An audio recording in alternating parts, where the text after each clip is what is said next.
Oh yeah, okay. But here we go. Here we go. Before we get into the movie, we need to re-summarize the cop cult. Warrior School. Warrior School.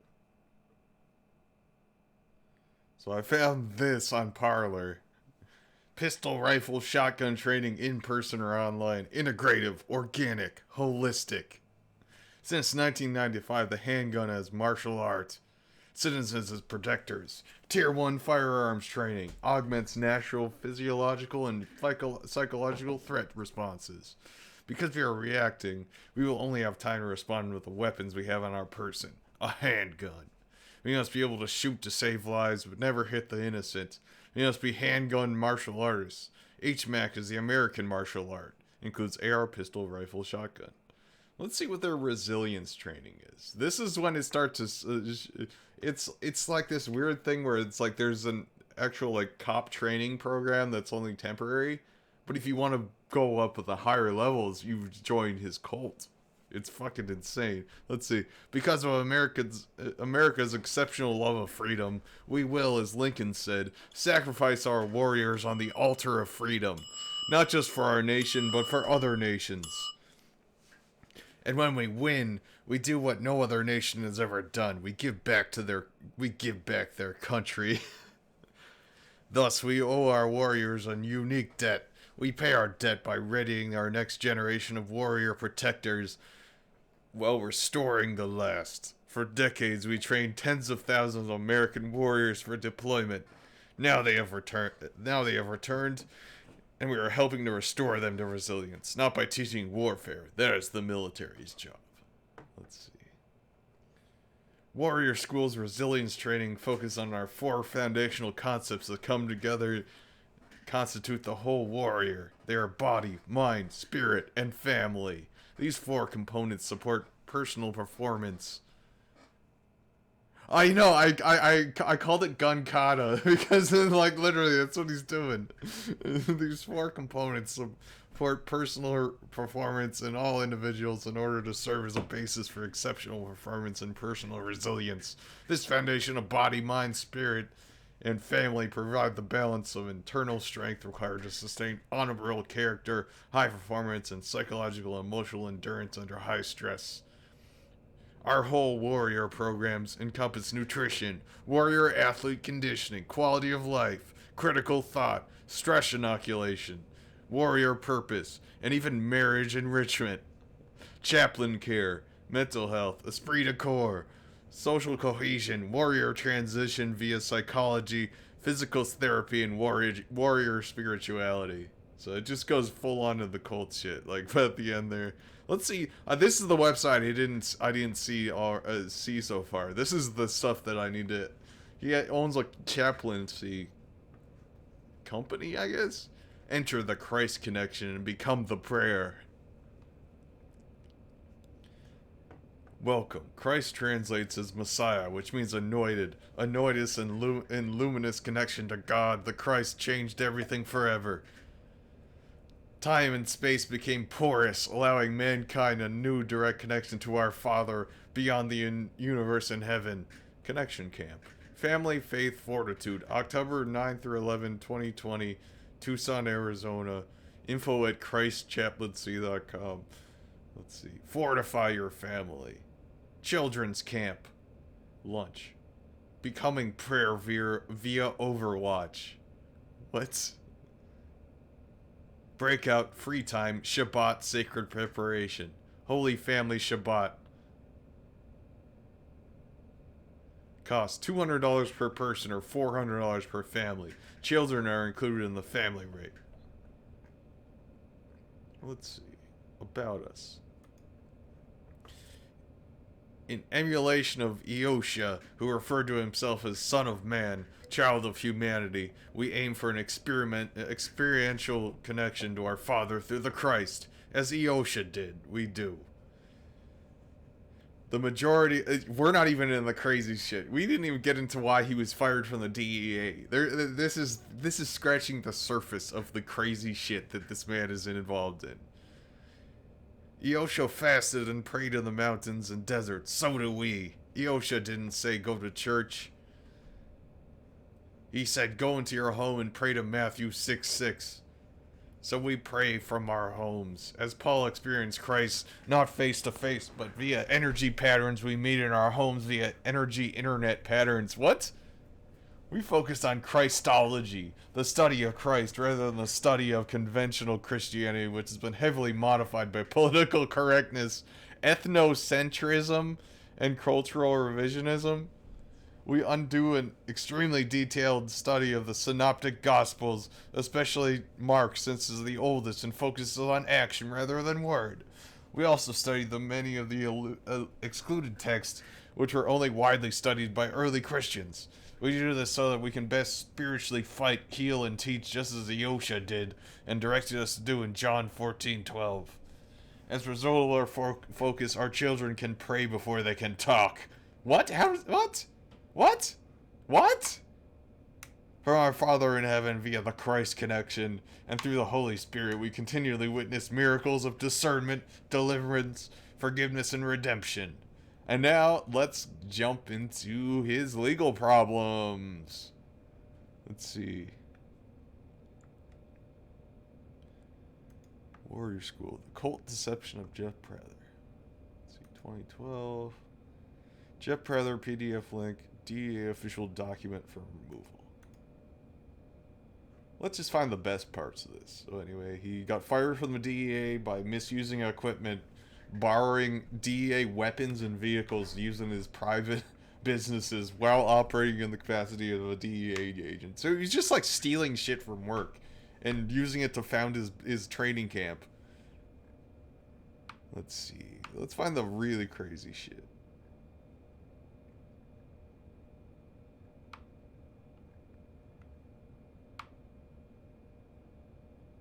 He also had owned a company that made bulletproof briefcases and made $9,800 in 2004.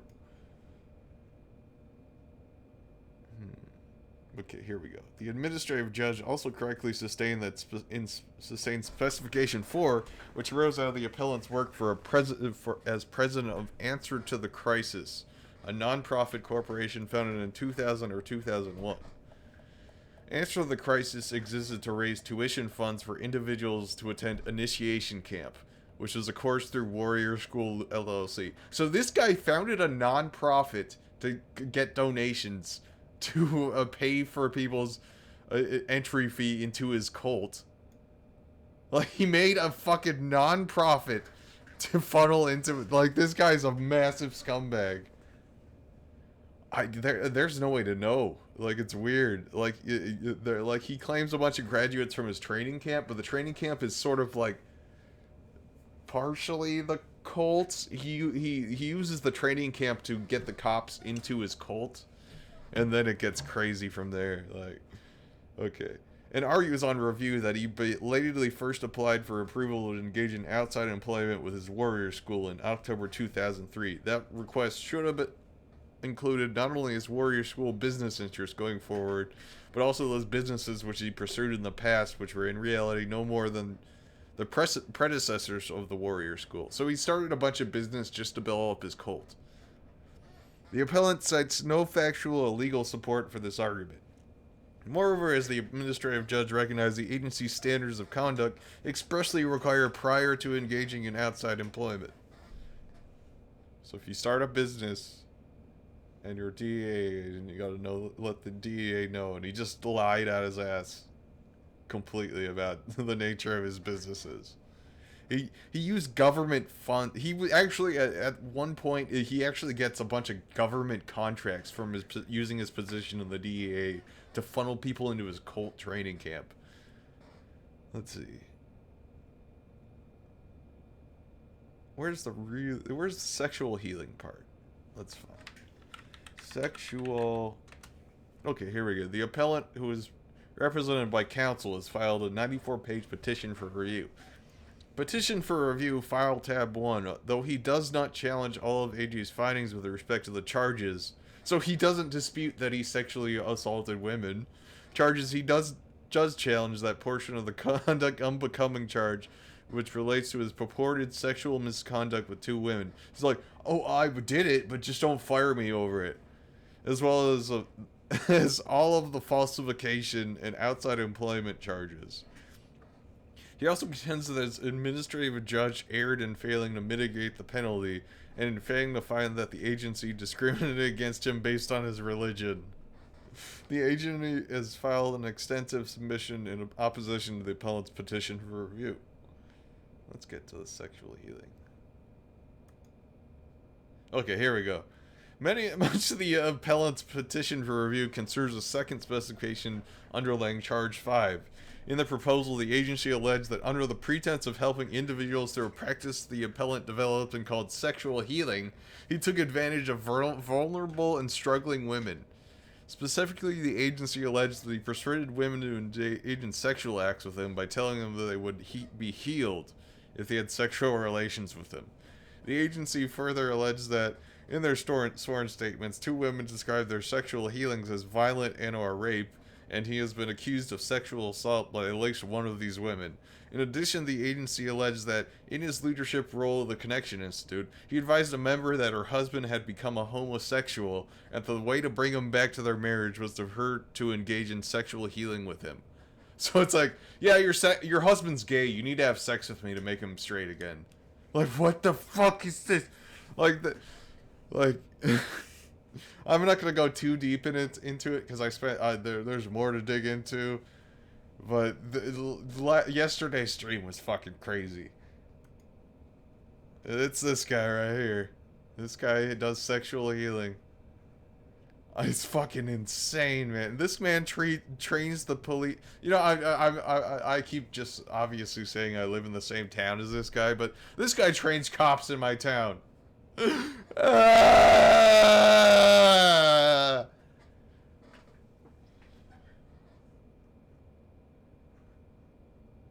Okay. Anyway, let's go back to YouTube and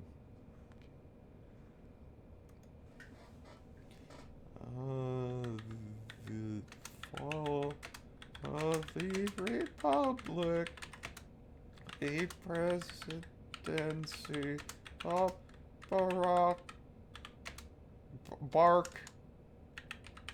Obama. Oh no, it's just fall of the Republic. Come on, there it is. And in particular, Larry Summers, but also Rubin. Now, behind Larry Summers, there's another layer. Bob Rubin of Goldman Sachs, the Clinton administration, and Citibank. And he also thought that derivatives were a wonderful thing for the U.S. economy, and he made sure that they were never regulated. Also, we can't forget Alan Greenspan. Blah, blah, blah. Let's just skip ahead from the financial crisis shit, because it was so easy to get shit right, and it had the right intention of, like, getting people pissed off, but I don't care. I'm watching this for the crazy shit. And the tune of $23.7 trillion worth of taxpayer exposure for the bailouts is quite striking. The calculation right now is that with Obama, we've got $24 trillion as a line of credit available. Blah, blah, blah. Debt hawk shit. Let's see what Ron Paul has to say. Sponsors in the House. But the private Fed's high-powered lobbyists were able to block a vote on the bill in the Senate. That only piqued the public's interest. I have another amendment. I have been informed that the majority plans to block consideration of this amendment, which is number 1367, regarding the transparency at the Federal Reserve. Madam President, I'd like to call up Amendment 1367. Without objection, the clerk will report. The Senator from South Carolina, Mr. Dement, proposes amendment number 1367. Senator from Nebraska. I make a point of order against the Dement amendment that its legislation on this is so boring. Get to the Obama's gonna start like death squads and shit. Let's go to that shit. No matter what they do, they have the rationale that it's in the greater interest to get rid of more human lives. They are so Here we go. Okay, let's back it up to get to the Obama's gonna kill everybody. Scared. They had planned to use their stage crisis to bring in an all-powerful central bank of the world. Immediately, every country goes into action at the same time. I hate this man so much. The International Monetary Fund is mentioned at the G20 meeting. They say that it must be brought to its full power. And we need a Bretton Woods Part 2. Bitch slap this guy. For his face and his attitude just pisses me off so much. For decades, the media denied it existed. But now they're saying, oh, yes, there's going to be a global government, a new Bank of the World. Where? You're acting like, oh, yeah, they just say this all the time. They're just trying to get us to used to it. No, you're the only one saying this. There's not going to be a global government. We're going to pay our carbon taxes to it. What is it? It's nothing more than a private, hostile, corporate takeover of every sovereign nation on Earth. And then when you look at the philosophy of these global corporate chieftains, it is one of domination of the poor, domination of the population. It is a view that human life just isn't cheap. No, human life is a negative. And so no matter what they do, they have the rationale that it's in the greater interest to get rid of more human lives. They are so arrogant. See, the thing about billionaires is they wouldn't be able to be as rich if they didn't have more people to exploit. They don't want to wipe everyone out. That doesn't make any sense. Like, all they do is just not give a shit about people. It's like, just do your job. Be desperate. Like, we want you to be as desperate as possible so you wouldn't pay you less for more work. Like, it's in absolutely none of these people's interest to kill off, like, both their customers and their employees. It's kind of hard. See, the thing about power is you gotta have, when you have power, you kind of want to have people that you have power over. You don't want to just like, okay, I'm powerful. I'm going to kill everyone now. So I'll be just powerful over nobody. And they're so sure of themselves, they're saying, yes, we created the European Union. We created the Euro. And these are from the people of the Bilderberg. We are going... A meeting in June in Europe at the Bilderberg Group, an informal club of leading politicians, businessmen, and thinkers chaired by Mr. Davignon, could also improve understanding on future action in the same way it helped create the Euro in 1990s, he said.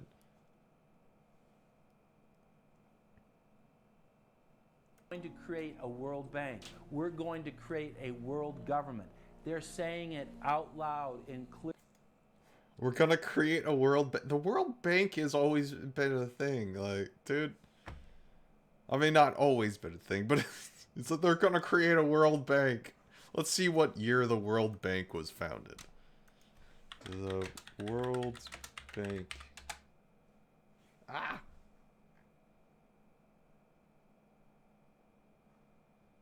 4th of July, 1944. I think you're a little bit late. But then them saying, we're going to create a World Bank. Oh, God. Did I open it in a new tab? Or God damn it. Clearly. Suddenly, across the planet, their regional front banks had been identified by sovereign populations as the illegitimate shadow governments that they are. The controllers had moved too quickly and revealed their hand. Populations around the globe were seeing through the establishment's... Like, oh no, they've been exposed as a bunch of liars. Everybody knows they are. Now they're somehow not able to do the things because we have no power, but somehow we're able to stop them if we just know they're doing it. Fuck off. You do not understand how power works, Jones. Facade. Past the puppet governments and to the global architects that were pulling their strings. Where are the American people? Why have they lost their dignity? What is stopping them from speaking out? Why have they become little mice that follow Pied Pipers? How can they look up to these pathetic politicians? Gerald Celente reminds me of the trumpet guy. Like, let's see. Trumpet guy.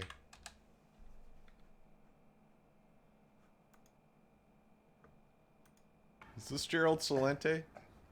Yeah, stop. How dare you do that for everybody else? Get out. No, you go. I'm not going anywhere, shithead. Get the fuck out of my neighborhood. Get out.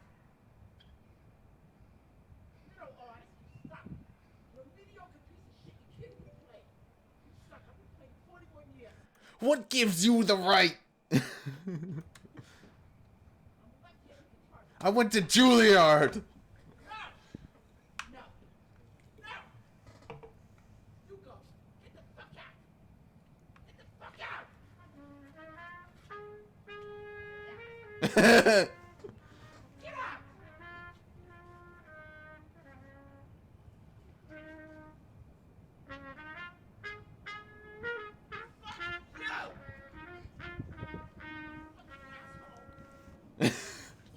I love this video so much. Go to a studio and rehearse. Maybe something you'll learn. You suck. You're a no-talent piece of shit. You impose your lack of talent in order on everybody around you, whether they want to do it or not. Get out! How dare you come down here and do this? I'm here 14 years. I've lived in this town my whole life. You're a disgrace. You suck. How dare you? I'm 3 blocks down. Who the hell do you think you are? Who the hell do you think you are? You any kind of artist? Anybody know who you are? Maybe everybody else wants to enjoy the peace and quiet. This is one of the most important places in all of North America. Who are you? Who are you? Who are you? You miserable, presumptuous, no talent. You're no artist. An artist respects the silence. It serves as the foundation of creativity. You obviously don't have the talent. You don't have enough respect for yourself or other people, or in what it is to express yourself. In music, or any other form of creativity. And I'm an NYU film school graduate, sucker, and the School of Visual Arts, and the Academy of Art University in San Francisco. You suck. You're a no talent. If you really had talent, go practice, and then get yourself a gig, instead of ruining the end of the day for everybody down here. You disgrace. You're everything that's gone wrong in this world. You're a self-consumed, no talent, mediocre piece of shit. And I've earned my right to say it. Okay? I had 200,000 people with Bill Graham. In 1975, I walked Bob Dylan up on stage. Who the fuck are you? I knew the Grateful Dead from 1966. Who the fuck are you? You nothing. You nothing. You are nothing. And you will never be anything. Never. How dare you? How dare you? You miserable, mediocre nothing. Shame on you. You crack smile. You little pimp. Go learn to play. You little Go learn pimp. to play. You're flat. You can't even carry a fucking note. I don't care about your little, like, horn lip. It doesn't mean that you know how to play. You're flat. I'm trained classically. I'm trained contemporaneously. And All right, you enough. suck. Go away. No! No. No.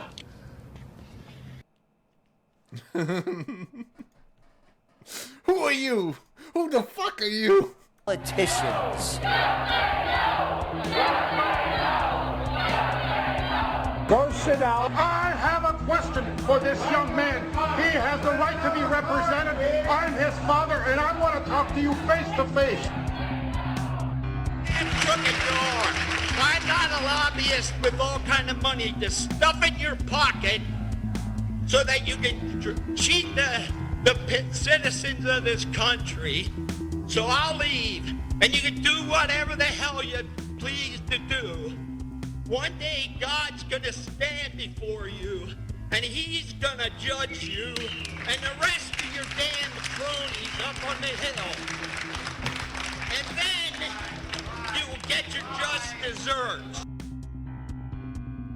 As the public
Okay, we're back.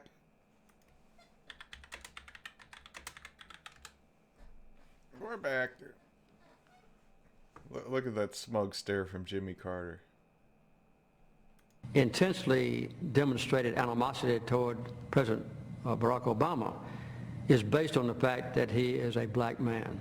Desperate to ram their agenda through, he's not they have wrong. played the race and class cards. You start to wonder whether, in fact, the word socialist is being... See, the thing is, when you have as many things to criticize about Obama as you actually do, because is this total corporate sellout, when you start going on the whole, like, the way he has his exaggerated swagger just pisses me off. You're like, dude, there's a million actual legitimate reasons to be pissed off at Obama. But it's like, just don't be racist about it. It's like, he thinks he's better than me wearing his suit. And he's not supposed to wear a suit. I'm not going to explain why I think that, but he just pisses me off for some reason. becoming a code word, whether or not socialist is becoming the new N-word. When I heard people... What? going after the First Lady and the number of staff people they have... I mean, you know, actually, he kind of has a little bit of a point. I mean, it has kind of... they just throw it into their epithet cluster they refer to Democrats as. It's like, you Antifa socialist mask wearing, Black Lives Matter supporting, blah, blah, blah. It sounds racist to me. It is essential that the establishment play the population off against each other, along the lines of Republican, Democrat, liberal, conservative, black and white. As long as the people are fighting with each other, they can never get together and remove the corporate dictatorship that is... Yes, Jones. Black people asking for better treatment in the legal system is us versus is people being pitted against each other. No, dude. Like, you conservatives get pissed off when anybody actually challenges power. You don't want anything to change. Fuck off. Has criminally seized power through the national security state. Just as George W. Bush betrayed his foolish followers, so must Obama, because his only allegiance is to his offshore masters. President Obama today nominated Ben Bernanke for a second four-year term as Federal Reserve Chairman. The president called his actions on the global... I love how he just photoshopped in the just TV PNG. Let's see. TV PNG. He just took one of these pictures off Google Images. Whoa. Global financial crisis, bold and out of the box. As an expert on the causes of the Great Depression, I'm sure Ben never imagined that he would be part of a team responsible for preventing another. But because of his background, his temper... Oh god, Obama was so full of shit. So, to fix the economic crisis caused by these banking guys, I'm going to appoint them to positions because they did it and they understand how to fix it. I'm Barack Obama. I'm also Ryan Schutt, and I'm gay. Temperament, his courage, and his creativity, that's exactly what he has helped to achieve. And that is why I am reappointing him to another term as chairman of the Federal Reserve. So Obama has made it quite clear by his actions, never mind his words, his actions, as to who owns him, who he works for, and who he serves. And it's not the American people. It is so obvious to anyone paying attention that the President of the United States is not the real person in control. Whether it is Gerald Ford or Jimmy Carter or Ronald Reagan or Clinton or Bush, Obama is no different. And to think that he is an independent figure is just crazy. And as Franklin Delano Roosevelt said, presidents are selected, they are not elected. Obama pledged that he would end NAFTA and GATT, and has since fought to expand both of them. Obama promised that he would have the most transparent administration ever, and he is already more secretive than Bush and Cheney ever were, even Alex Jones with the truth bombs. Okay. making it a secret who visits the White House. I can make a firm pledge. If your family earns less than $250,000 a year, if you make less than $250,000 a year, if you are a family making less than $250,000 a year, you will not see your taxes increased a single dime. You will not see your taxes go up. You will not see your taxes increase one single dime. Not your capital gains tax, not your payroll tax, not your... Now he's listing off rich people taxes. Capital gains tax, payroll tax, these are all taxes that rich people pay. So I think they're just pissed off because they make more money than what he was saying we wouldn't see new taxes. Your income tax, no tax. Not your income tax, not your payroll tax, not your capital gains taxes, not any of your taxes. Not your payroll tax. I mean, doesn't Congress decide what taxes anyway? So he's making promises that he doesn't really have that much control over. Tax, not your capital gains tax, not your income tax, no tax. Your taxes will not go up. Because the last thing you need is higher taxes when we're in a recession like this, and you won't get one under an Obama administration. Obama made the centerpiece of his campaign. Oh no, the president lied about taxes. Oh God. The pledge. They never do that. That taxes would not be raised on anyone making under. You know a guy who did that a lot? Ronald Reagan. He was like, no, we're not gonna raise your taxes one bit. Oh no, I fucked up the economy. You gotta raise everybody's taxes now in my second term. You can't be mad at me because that's my last term. $125,000 a year. He has since gone back on that promise as well and has proposed new taxes on payroll, energy, home mortgage deductions, and scores of other taxes. He made a pledge. He said, I'm not going to raise taxes on anyone making under $250,000. Is that pledge still active?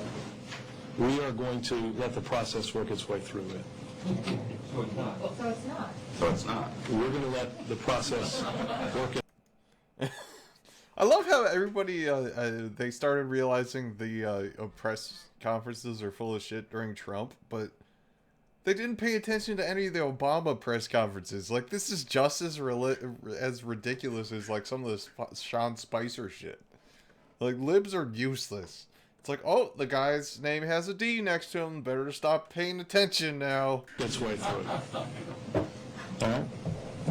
The Senate is looking especially at this issue of capping the deductions for health care that employers and employees now get. That would be an tax increase for many families earning under $250,000, but the president said he was open to it, so that means that the tax pledge he made back in September is no longer operative? Obama said he was going to abolish the Patriot Act. He now vigorously... What is this Fight for the Soul of Seattle documentary here? Is this... Keep seeing this on the side. Is this... Let's just look at this for a second.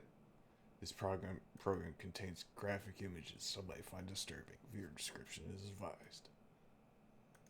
Criminal justice. They do that with diversion. Someone who is arrested for a crime is diverted to a social service program. All this happening, you couldn't just walk at least half a year. You have a place to go? Do you have anyone to help you? Do you have any... The real deal is I have an aunt who won't give me any money to get any water. We got him some water and called his Aunt Terry for him. She'd been worried sick. Okay, might be alright. That might be alright. It seems like it's interviewing homeless people, figuring out what's actually going on. I might watch that someday. Defends it. We saw the same type of flip-flop when it came to warrantless wiretapping of the American people. Look what Obama's done with wiretapping, surveillance. He's brought it to heights even beyond what George Bush, the disgusting levels that he brought. Who are you? So we have more I surveillance. just can't unsee Now Trumpet they're guy with talking Gerald about, Celente. what is it called, cybercom, the new Pentagon secret cyber society that's going to be watching over us to get those terrorists. We got to get those terrorists. So now they'll be invading our privacy even more. So, I mean, it really almost makes you ask the question, would it have been better if we'd never invented the internet and had to use paper and pencil or whatever? Now Obama is It's basically, he's just saying phone bad. setting up the Cybersecurity Command, which the government admits completely ends the Fourth Amendment and allows President Obama to shut off the internet. Then show that quote. Well, it doesn't end the Fourth Amendment. It doesn't really have anything to do with warrants. In the United States whenever he wishes. Indeed, in today's world, acts of terror could come not only from a few extremists in suicide vests, but from a few keystrokes on the computer. Oh no, the internet hate machine is going to make vans explode, Obama. It's a hacker 4chan. A weapon of mass disruption. As part of the new single national security staff announced this week, I'm creating a new office here at the White House that will be led by the cybersecurity coordinator. This new control grid is administered by the Pentagon. They just want to keep tabs on us. So we're turning into a surveillance, wiretapped government state. The government is taking more and more control over our lives. I can stand here today as President of the United States and say without exception or equivocation that we do not torture. Obama made a show of investigating torture, but has ignored the Army's own detailed investigative reports, which name the torturers that the White House memos document were following the directives of Bush and Cheney, the men who are most guilty for issuing the infamous orders. Some low-level soldiers have been prosecuted for their role at Abu Ghraib, but no senior officer has been held accountable in any of these cases to date. Heidi? I know that these debates lead directly, in some cases, to a call for fuller accounting, perhaps through an independent commission. Now, I've opposed the creation of such a commission. Next, Obama expanded Bush's doctrine of indefinite detention of foreigners without trial to hold. I hate it when Alex Jones has too much actual material to go off of. It's kind of funny. When the Republicans are in office, he can't criticize the person's politics, so he has to say they're a Satanist and they're a secret Skull and Bones member that's doing Satanism in the woods. But when they're a Democrat, it's like, this is what they actually did. Because it's not my politics, and it doesn't benefit me by not criticizing people's certain politics if they align with mine in some ways. Holding citizens without evidence indefinitely, without ever even committing a crime. Bush started that. President Obama today proposed something new, something called prolonged detention. Pre-crime is where people are arrested and incarcerated to prevent crimes that... I love how Alex Jones is using Rachel Maddow on his documentaries at this point. He fucking hates Maddow now. They have not yet committed. Barack H. Obama, who ran as an anti-war candidate, has continued the war in Iraq, massively expanded the war in Afghanistan, and unleashed a new conflict in Pakistan. Now Obama is promoting the biggest... In Libya and I think Somalia, Sudan, maybe. There's like 7 countries we're at war with now because of Obama. Defense budget in history, dwarfing George Bush's war machine. Yemen. What George Bush has been trying to do as part of his effort to accumulate more power in the presidency is he's been saying, well, I can basically change what Congress passed by attaching a letter saying, I don't agree with this part or I don't agree with that part. I'm going to choose to interpret it this way or that way. That's not part of his power. But this is part of the whole theory of George. And I'm Ryan Schutt. And I'm gay. Bush, that he can make laws. I can't get the come down I'm Ryan Schutt and I'm gay Obama impression out of my head. Every time I hear Obama speak now. Well, that and Gotta have them ribs. And pussy too. You know, gotta have them ribs. I don't know why that doesn't pop up on my follower alerts anymore. I used to get it all the time. Some goddamn desert somewhere sitting on a carpet. Gotta have them ribs. And pussy too. Some goddamn desert somewhere. In some goddamn desert somewhere. Gotta have them ribs. And pussy too. Says he's going along. I disagree with that. I taught the Constitution for 10 years. That's Obama. Like he's reading his biography. He's like, apparently he grew up with some like old guy who would just say shit like that. Like there's a whole compilation of Obama. Get your own damn fries. Let's see.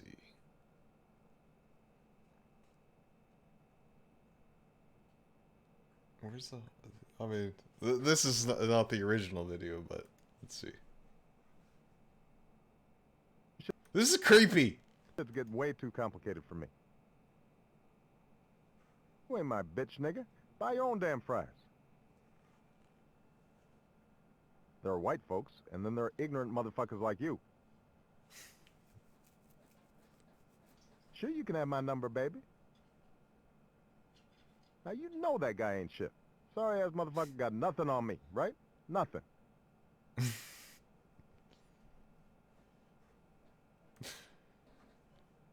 I just love that.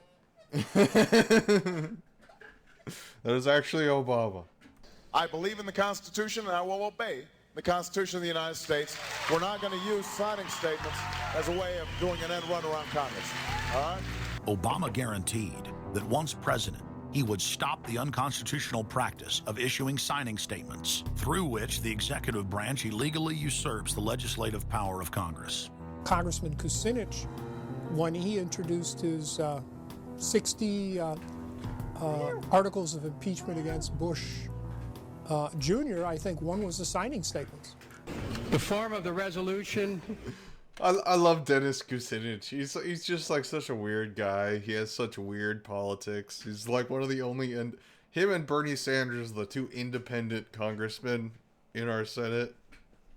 And Dennis Kucinich is, he's always been like the weirdo, but like not the, he's like one of these conspiracy weirdos, but he's not a racist conspiracy weirdo. He's one of the few that didn't go all full racist. And his wife is like hot. Let's see.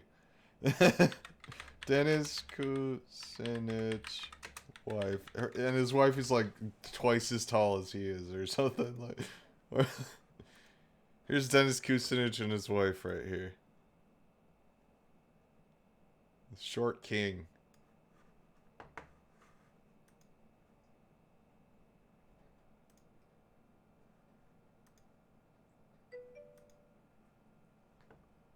Yeah.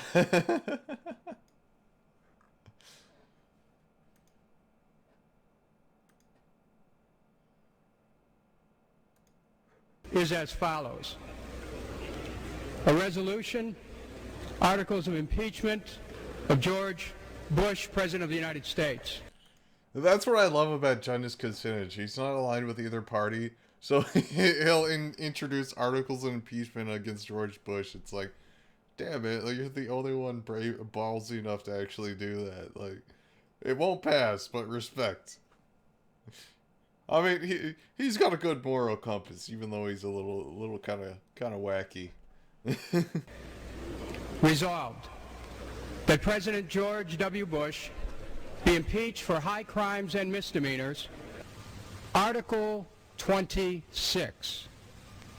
Announcing the intent to violate laws with signing statements, and in violation of his constitutional duty under Article 2, Section 3 of the Constitution, to take care that the laws be faithfully executed, has used signing statements to claim the right to violate acts of Congress even before he signs those acts into law. Same analysis would apply to Obama and a fortiori because he taught constitutional law. He knows better. He's a lawyer licensed to practice law, who, as I am, who took an oath. By the way, I'm a lawyer too. Just gotta say that. When he was licensed to uphold. Oh, that's another thing about what's his name? Jeffrey Prather, the Warrior School guy. He hates lawyers. Like, apparently since like Leon Trotsky was a lawyer, so now he thinks all lawyers are communists. It's a weird thing. You gotta watch the VOD. Anyway. The constitutional laws of the United States of America. With his signature on the spending bill also came Obama's first signing statement, a presidential declaration freeing him from following some of the bill's contents. I believe in the Constitution and I will obey the Constitution of the United States. We're not going to use signing statements as a way of doing an end run around Congress. All right? He also promised that he would call on Congress to take at least 5 days to read new legislation before it was voted on. When there's a bill that ends up on my desk as president, you, the public, will have 5 days to look online and find out what's in it before I sign it. So that you know what your government's doing. But from his first day in power, he has aggressively pressured Congress to quickly pass bills before lawmakers and the public even have a chance to see them. Will state his parliamentary inquiry. Speaker, in order to try to figure out what we're doing, how much damage the country, I tried to get a copy of the bill. We have out here on the table 2454 that has 1,090 pages in it, but I've understood since debate in here that there's another 300 pages that were added in the middle of the night.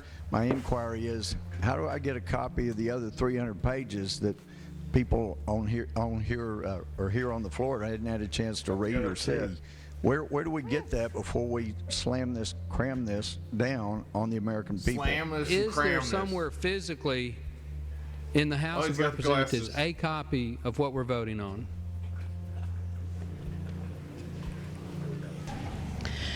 The gentleman has not stated a parliamentary inquiry that the chair can answer.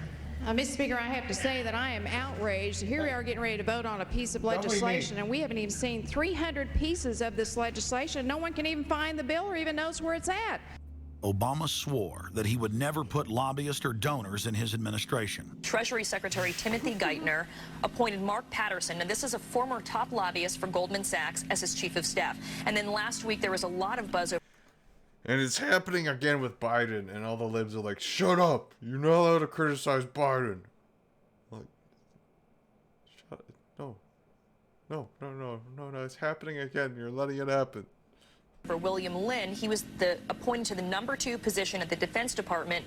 William Lynn, also a former top lobbyist for Raytheon, which is one of the 5 largest defense contractors. He has now broken all previous records by cramming his administration full of contributors and lobbyists.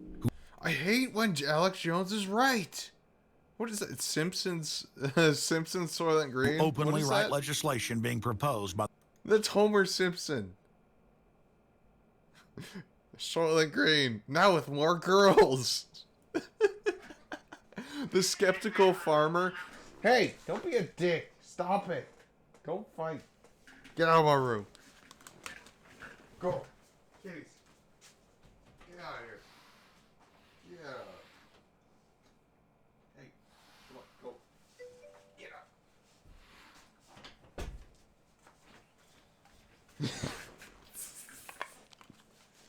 By the White House. There's a good reason Obama doesn't want to give the people or Congress any time to read the bills. I'm still needing a copy of the other 300 mysterious pages that we don't get to see here. Shortly after the 2008 election, Vice President Joe Biden confided to top supporters that it was essential that their program be implemented at lightning speed. Because their agenda was so unpopular, they knew Obama would lose support quickly. Obama's handlers were in a race to pass a raft of legislation. I mean, that's actually kind of true. They had a super majority in Congress. They could have passed Medicare for all at that point easily if it had existed back then. But they decided, let's do this. Let's force everybody to buy health insurance. It'll be a few $100s cheaper a month, but it'll still be like $400 a month to get basic coverage with a $15,000 deductible that you still have to pay out of pocket when you get sick.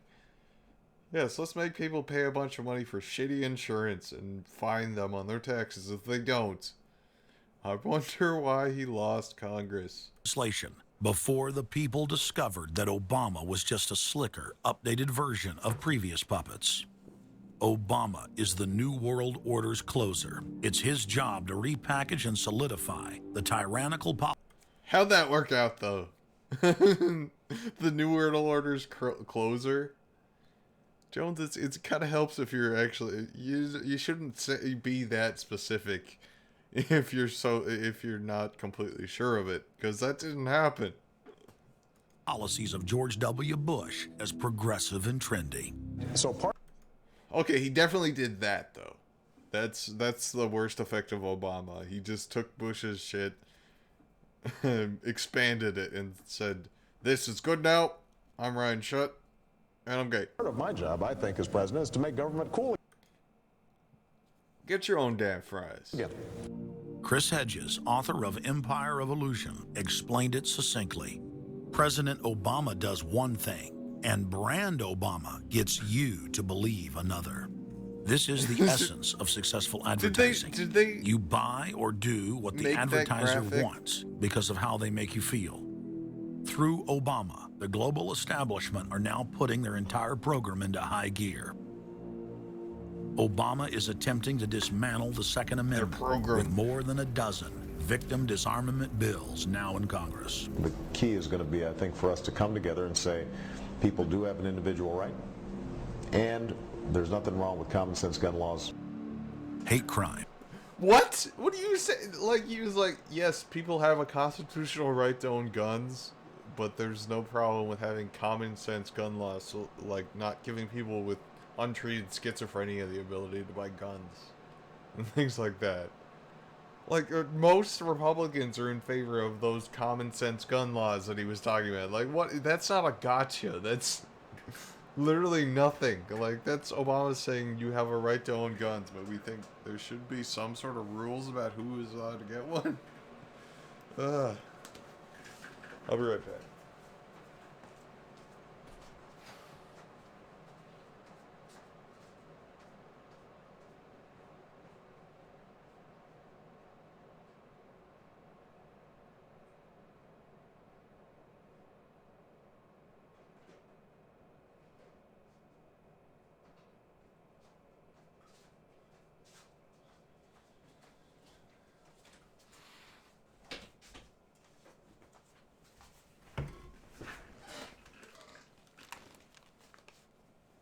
And cyberbullying bills in the House and Senate would effectively criminalize free speech protected under the First Amendment. It is. Wait a second. Was that the American Free Press, the Nazi newspaper? With more than a dozen victim disarmament bills now in Congress. The key is going to be, I think, for us to come together and say, people do have an individual right. Together. And there's nothing wrong with common sense gun laws. Hate crime and cyberbullying bills in the House and Senate would effectively criminalize free speech, protect it. Press. Oh, they've got... Yeesh. Yeesh. There's a fracture, which is not a good sign. Serving... Buddha Kyle in Northeast Hayes County.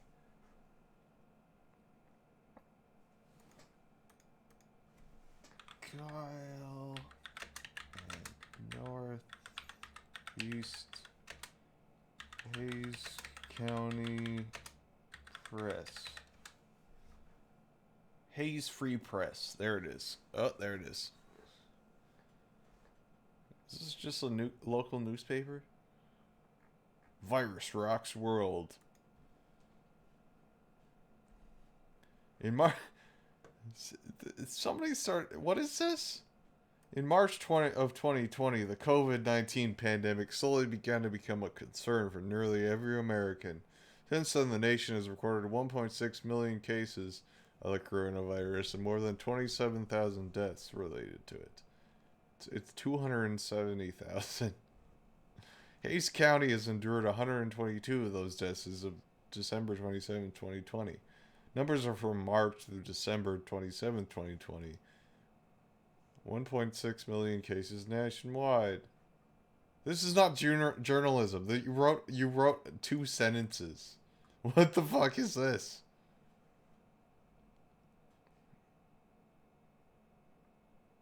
Browse listing. Let's see the classifies. Piano lessons. Signs of treble. Free for first lesson. ASL is a second language. Beginning piano for all ages. Blah blah blah. Learning music should be a wag, not a drag. Call for prices. Village of Bear Creek. By order of the Village of Bear Creek City Commissioners, notice is hereby given that on Monday, December 16th, 2019, at 7 p.m. at the Driftwood Volunteer Fire Department, 15850 FM, 1826 Austin, Texas, the Village of Bear Creek City Commissioners will hold a public hearing to consider approving preliminary plat to subdivide 9000 North Madrone Trail, Bear Creek Oaks, Section 3, Lot 2, a 5.76 acre tract into a 3.56 acre tract and a 2.08 acre tract. Like, this website is dead. Like, is this an actual local newspaper or something? Yeah, the last articles were from just January 1st. Okay, here. Oh, this guy died. Anyway, okay, so they're using Alex Jones pictures in their newspaper. Did under the First Amendment. It is absolutely true that NAFTA was a mistake. A senior member of the Obama campaign called the Canadian government within the last month to say that when Senator Obama talks about opting out of the free trade deal, the Canadian government shouldn't worry. The operative said it's just campaign rhetoric and don't take it seriously. I mean, it sounds like Obama, honestly. Fuck NAFTA. U.S. ambassador to Canada and say... Again, I hate when Alex Jones is telling the truth because it makes him seem smarter than he actually is. He's just repeating other people's analysis of what actually happened. And then he's going to use it to force in, like, okay, anyway, here's how Obama is literally creating the brown shirts. Blah, blah, blah. FEMA camps. Come on, let's get to the FEMA camp shit. Let's skip the actual true shit. So I don't know. Because we're not falling for it. It wasn't true. Amid all of the Skip to the denials, crazy shit. sources at the highest level of the Canadian government who first confirmed that a call was made, late this afternoon reconfirmed that a call was made. President Obama is promoting the creation of a North American Union and is attempting to expand NAFTA and GATT. President Obama is pushing nation-ending blanket amnesty for more than 20 million foreign aliens living illegally inside the... Fuck off. Like, the only solution to illegal immigration is amnesty. Like, these people have been living in our country. They pay sales tax. If you want more tax money from them, let them be citizens. Like, God. You can't stop the movement of people. If there are jobs in a country and no jobs in another country, people will go over to the other country that has more jobs than the other. It's just doesn't make any sense. And then we're the reason why there's no jobs in Mexico because of fucking NAFTA. The United States. He's also overseeing the hijacking of healthcare by the federal government, which will nationalize more than 20% of the U.S. economy. And you want us to believe? I really wish Obama wanted to nationalize the healthcare industry. Because, Jones, you're fucking lying. And I also like how this tie looks like the Mapuche flag. Let's see. Mapuche flag.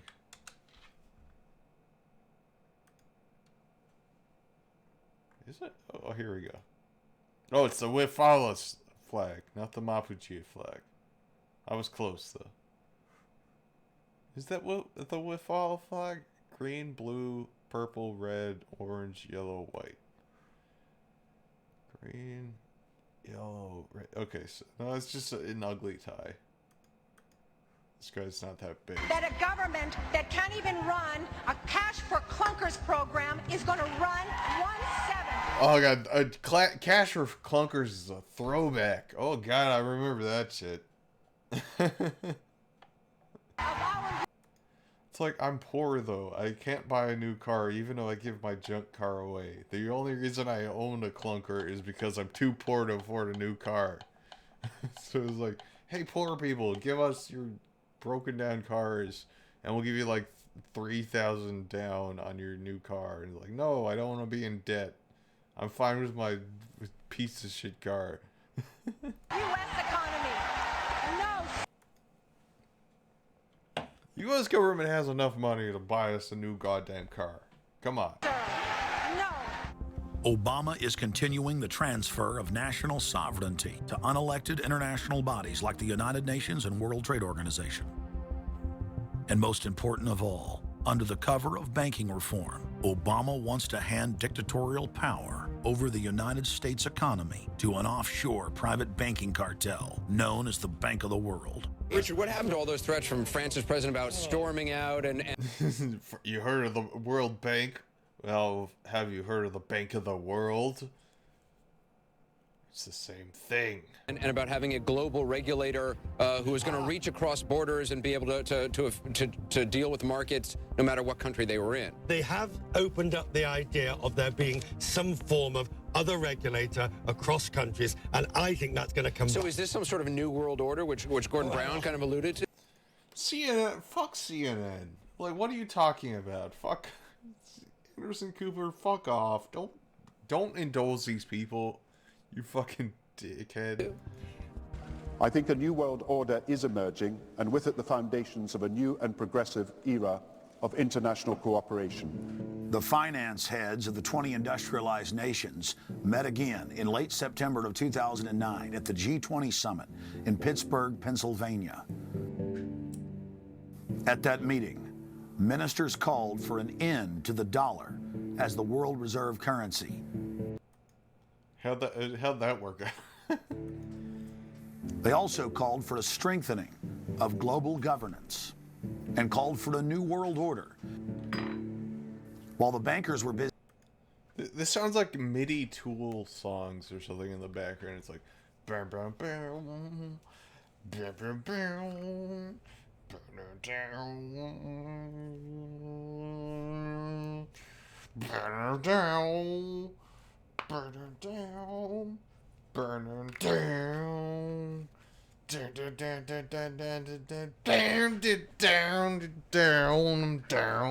down. That's what every Tool song sounds like. Busy carving up the world at the G20 summit, Barack Obama was in New York City at the United Nations because he's got a new job to chair the United Nations Security Council, the most powerful position in the world government body. President Obama does what no other U.S. president ever has. As President Obama presided over the UN's most powerful body, that would be the Security Council. 6,191st meeting of the Security Council. For a couple of hours, you could say Mr. Obama was president of the world. It is the story of a world that understands that no difference or division is worth destroying all that we have built. It's like average Obama fan. Democrats and Republican leaders together. Average New World Order understander. Like George Shultz, Bill Perry, Henry Kissinger, and Sam Nunn, who are with us here today. Barack Obama is the first president to hold two posts simultaneously. And there's a good reason for that. It's illegal. Article 1, Section 9 of the Constitution forbids any U.S. president from serving any foreign government or... See, the thing is, the UN is not a foreign government. You're not violating the Constitution because the UN is not a government. It's like a court, it's more like a court. Institution. He swears an oath to protect and defend the Constitution of the United States. But now Barack Obama has sworn allegiance to the global government and the United Nations that he heads up. Let that sink in real. Just because he spoke in the United Nations doesn't mean he's the leader of the United Nations now. There's no leader of the United Nations. Well, I mean, America, like, because of its outsized influence in the actual world, it has a lot more influence on the UN, but there's not like there's not like one country in charge of the UN. Okay, again I'm saying, okay, as far as on paper. Okay, there we go. Good. Barack Obama now heads the United Nations Security Council. You cannot serve two masters, and Obama isn't. He's selling out the last vestiges of sovereignty that this country had. This, ladies and gentlemen, is the destruction of our nation, and it's also... They were really hammering hard on the Obama use of the teleprompter, so they always show pictures of him with a teleprompter. It's like, dude, it's better than having Trump who just says dumb shit and just like, you know, I turn on the sink and it's just, the water's just slowly dripping out. It's very sad, actually. High treason. Obama. Yes, let's go planetary regime. Obama's lies. I'm sure this happened. Lies are obvious and out in the open. He hides in plain sight. And from the moment he took office, his lies have only increased. Despite the fact that his ratings have dramatically dropped since Election Day, from the mid-80s to the low 40s, a large portion of Americans still gullibly... Well, I mean, that happens to most presidents, because they're all assholes. ...hang on his every word. It is bringing entertainment to thousands of people. Through its magic, we are able to enjoy a combination of the radio, motion pictures, and the stage, right in the comfort of our own homes. Anyway, TV bad. Simply by pushing a button. I mean, TV is bad, but he's gonna go all simplistic on and it. Turning a dial. These... It's like, okay, my Obama documentary, we're gonna go into how TV is bad. Cells with their electrical charges are scanned by a stream of electrons, completing 30 pictures a second. Compare that crude picture with these of today, and you can judge for yourself how far along the road to perfection television has traveled. Most people still today think that all entertainment to do with movies, drama, is therefore nothing more than I want to just entertainment. beat him up. I want to give him an atomic wedgie. Of course. He's like activating some sort of like animal brain part of my brain that wants me to bully him so badly. I'm gonna give him a swirly. I fucking hate Alan messages are promoted through movies and I just want to grab him by his ponytail and just through the fixation hold his of head in the emotive toilet sequences, and emotional just flush sequences, repeatedly. not logical, factual sequences, but pushing points across in an emotional way which register and fix in the mind. So emotional content is very, very important rather than going through an actual discussion or an argument using logic and facts. There's no debate. And when you're being downloaded through fiction, your guard is down, the censor part of your brain is not in action. It isn't saying, yes, I agree with this, I disagree with that. The censor part of your brain. You are full of shit, Alan. You don't know what the fuck you're talking about right now. In a debate or a lecture, you're actually in an alpha state being completely downloaded with new ideas. Throughout history, social... That's why all the conservatives are like, why won't you debate me? I need to download my thoughts into your brain. Engineers have refined techniques designed to control large populations.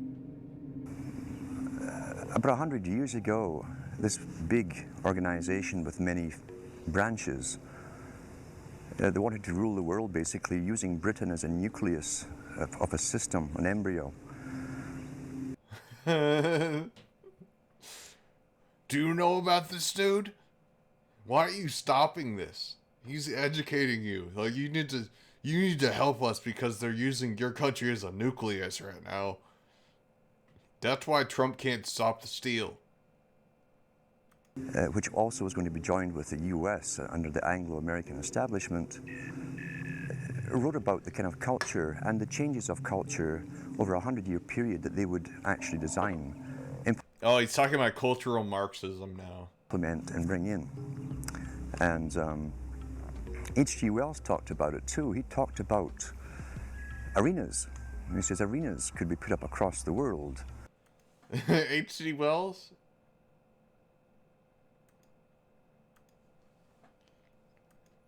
What, was it H.G. Wells who did this? H.G. Wells. Ah, the French. Oh, Orson Welles. But still, we gotta watch this. I love this video.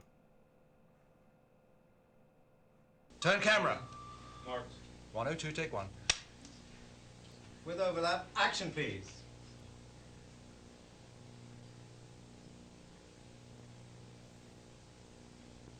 Action also. Oh, French. No, it's sorry, cut. Yeah, rolling. 102, take two. Ah, the French champagne has always been celebrated for its excellence. There is a California champagne by Paul. This is me when I'm streaming at like 2 o'clock in the morning. Masson, inspired by that same French excellence. It's fermented in the bottle, and like the best French champagne, it's vintage dated. So Paul Masson. 102, take three. Action, please. Ah, the French champagne has always been celebrated for its excellence. There is a California champagne by Paul Masson. Paul Masson. Inspired by that same French excellence. The bottle, French. like the best French champagne, it's vintage dated. So Paul Masson. Apparently, like every shot, he kept drinking the wine that he poured into the into the glass. So he was just drunk as shit. He was a massive alcoholic. So he showed up drunk off his ass. And he kept doing the same shot.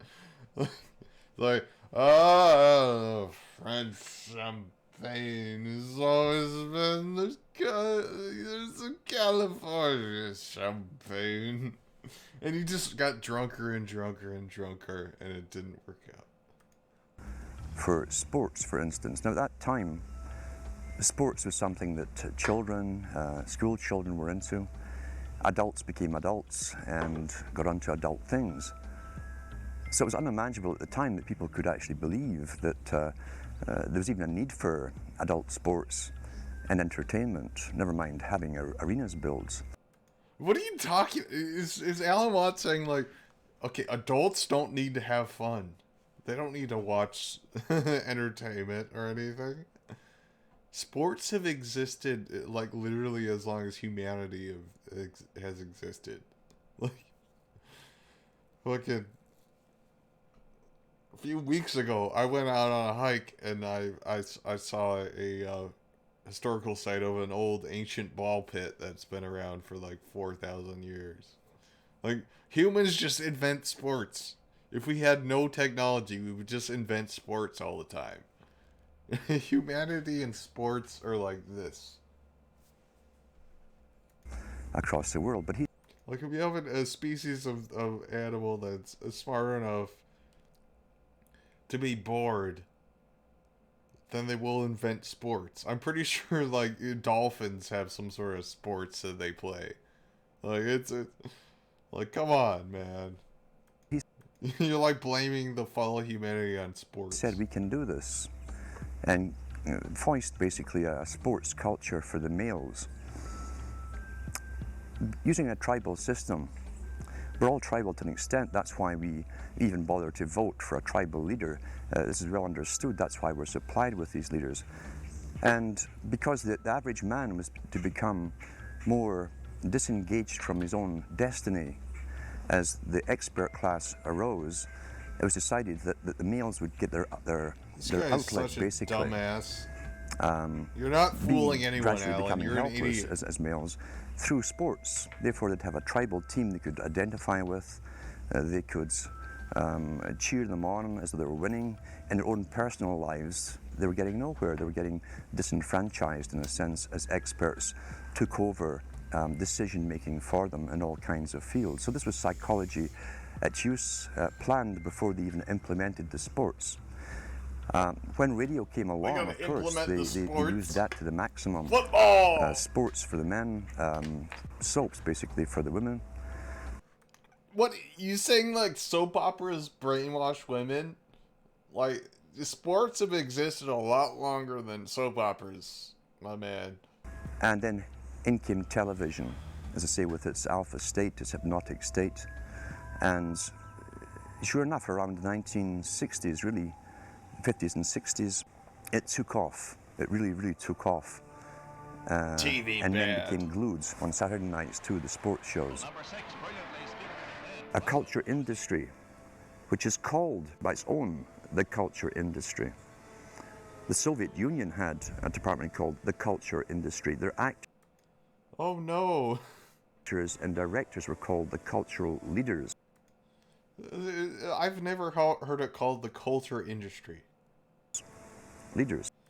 You can't just call something that and be like, it sounds like what the Soviet Union did. Because they would, like a computer, people are like computers. The computer people like computers. Genius Alan Watt right here. I'm going to stuff your face into a toilet if I ever see you in real life. I swear to God. I'll light your beer on fire. I'll fucking you know, in Minecraft. In Minecraft, I will burn... you know what? You know what I would do to Alan Watt?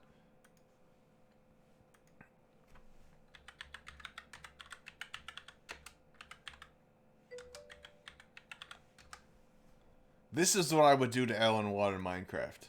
Да ты что делаешь? А? Твои сундуки ломаю. Вот ты что делаешь? А ты что, животное, что ли? Не понимаю. Нет, я не животное, я человек. Повернись, смотри. Опа. Да ты что, блядь? Пизда тебе! Капец тебе, отвечаю! Почему? Да ушел из дома, все, удаляй меня из скайпа, как ты там говорил. Ну, ответь, не захотел меня возвращать. И что? Все, удаляй. Теперь я хочу, чтобы ты удалил меня из скайпа. Зачем? Чтобы ты мне ничего не делал. Уходи. Я понял, что ты какой-то там вип. Да? Да, вип, да. О, где мои, блядь, сундуки? Ёбаный в рот. Надо сундуки скрафтить. Где дерево? Что, чувак, я не понимаю. Ну, ты меня убил, правильно понимаю? Да, понимаешь ты правильно. Ну? Ну, так чё? Так чё? Блять, хорошо, что это, сундуки вот эти остались наверху, заебись вообще. Да ты чё?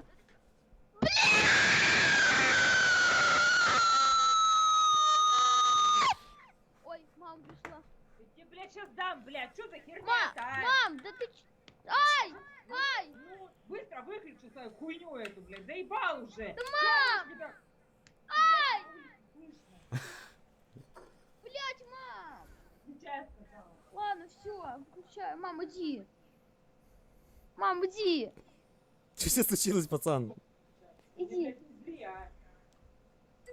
Мама сказала включать. Что, мамка пришла у тебя? It's such powerful trolling. just imagine him like, it's just screaming bitch. Like, bitch!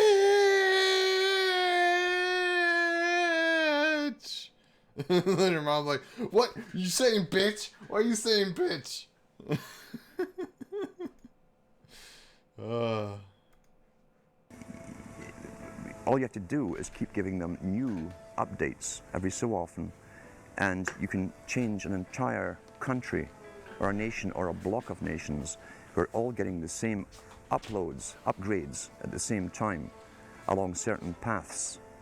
Today we call it political correctness. Most people want to belong to their peer group. They want to be the same as everyone else when it comes to opinions. In fact, they judge their own personal sanity by bouncing ideas off their neighbours and friends who will answer back and agree on these same topics in kind. It doesn't matter if the topics or what you're given are facts or utter nonsense, as long as everyone agrees at the same time, you'll say, well, I'm sane, and your friends will all agree because they've had the same information given to them. But they've been programmed, and I'm sad because I know that it's hard for people like you, that murderer. to take an interest, a serious interest in world affairs. They need to make a Behind the Bastards episode about you because you're a horrible person. And they're not going to be. We need to do a G. Edward Griffin stream, because this guy Jeffrey Prather, he's like a wannabe G. Edward Griffin. This guy is the exact same sort of like psychopath that just does exactly what Jeffrey Prather does. This man is responsible for the deaths of hundreds of people. He wrote a book saying that huge doses of vitamin C actually cure cancer because he claimed that cancer is just a vitamin deficiency, and he was banned from practicing his clinics in the United States. So he founded a bunch of like vitamin C clinics in Mexico, and all the people that believed his book went down to Mexico to get fake vitamin C cancer treatment, and hundreds of people died because of it. And he also doesn't believe that AIDS is real. And he's like a gold grifter. He believes in chemtrails. Like, this guy just switches as great. And now he's an alt-right a recruiter guy. He holds alt-right rallies. Yeah, he's a horrible person. This man is a piece of garbage.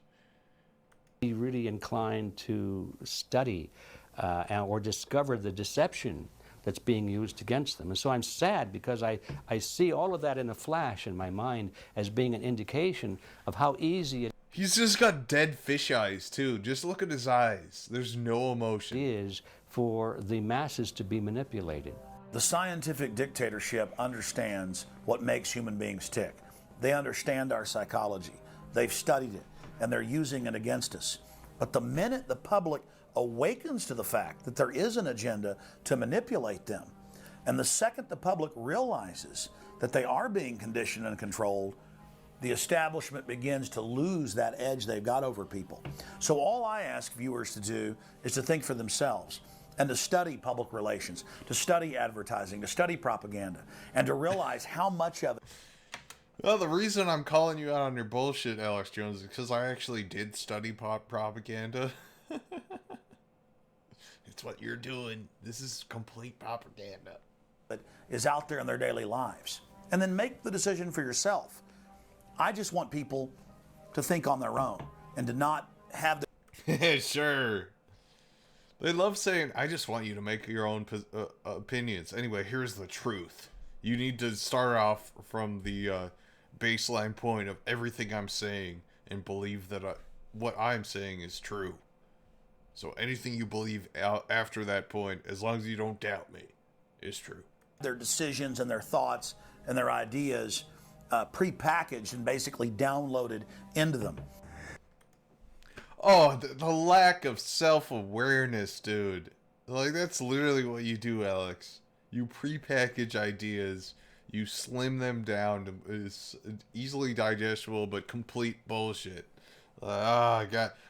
Get Alan Watt off the screen. I fucking hate this guy. If it's on TV and a famous face says something, then it must be true. He doesn't have to show you facts or anything else. You've been brought up with these faces. That's why they keep these guys on television into their 70s and 80s. You've grown up with this father figure. Yes, I have an extreme connection to the newscasters I watched from growing up. I definitely cared about news when I was a child, and I was not just playing with Legos. See, like, I have an extreme connection to, what's his name? Well, my generation would be Dan Rather. Like, when I was 2, I would just sit all day watching VHS recordings of Dan Rather's newscasts. And I one day hope to report a fake story about George W. Bush going AWOL and have my career almost destroyed. Who's on television every night at 6 o'clock in your house, in your room, staring right at you, and he's a father figure, would he tell you a lie? So you naturally... Yeah, like, I mean, Anderson Cooper is kind of daddy. Let's see. Yeah, Daddy Anderson Cooper.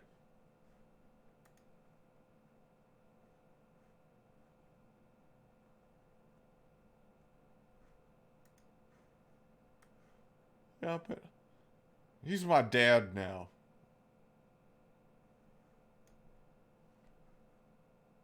They never suspect him. And this same man will lead you through new topics. He'll introduce experts on the topics. They'll have a little summary at the end of every talk, and you are now left with the conclusion that's presented to you. You don't arrive at it, it's given to you, and it's good enough for you. See, if the thing is, if you're just accepting all the information you're told, you're doing it wrong. Like, they don't understand this is not just, you know what, I don't have to explain this. Like, you're literally doing the same thing, guys. When I was growing up, people were talking on their front porches, neighbors were playing baseball, there were nightly barbecues. You don't see... That's not true. That's like a fake 1950s stereotype. Like, there were barbecues every night, kids would play baseball on the street, and you would get a Red Ryder BB gun every year for Christmas.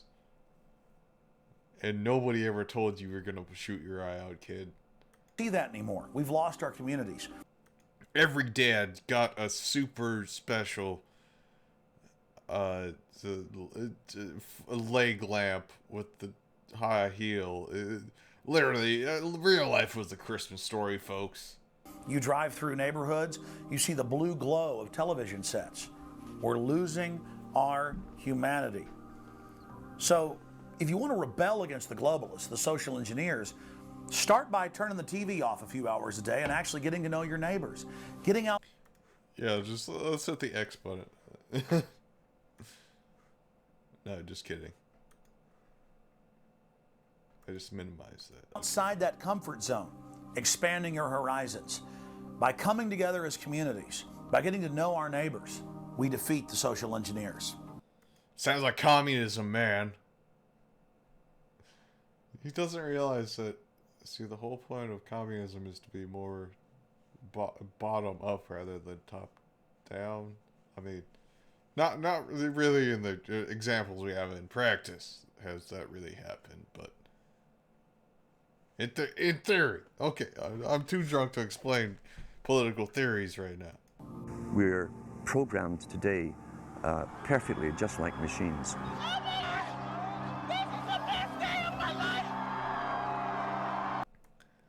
I feel so bad. Like, this is the opposite. This is the same level of cringe as the 2016, like, people freaking out about Trump people. But it's like, this is the best day of my life. Oh my God. Oh my God. It's just as cringy. Liberals cannot stop being cringy.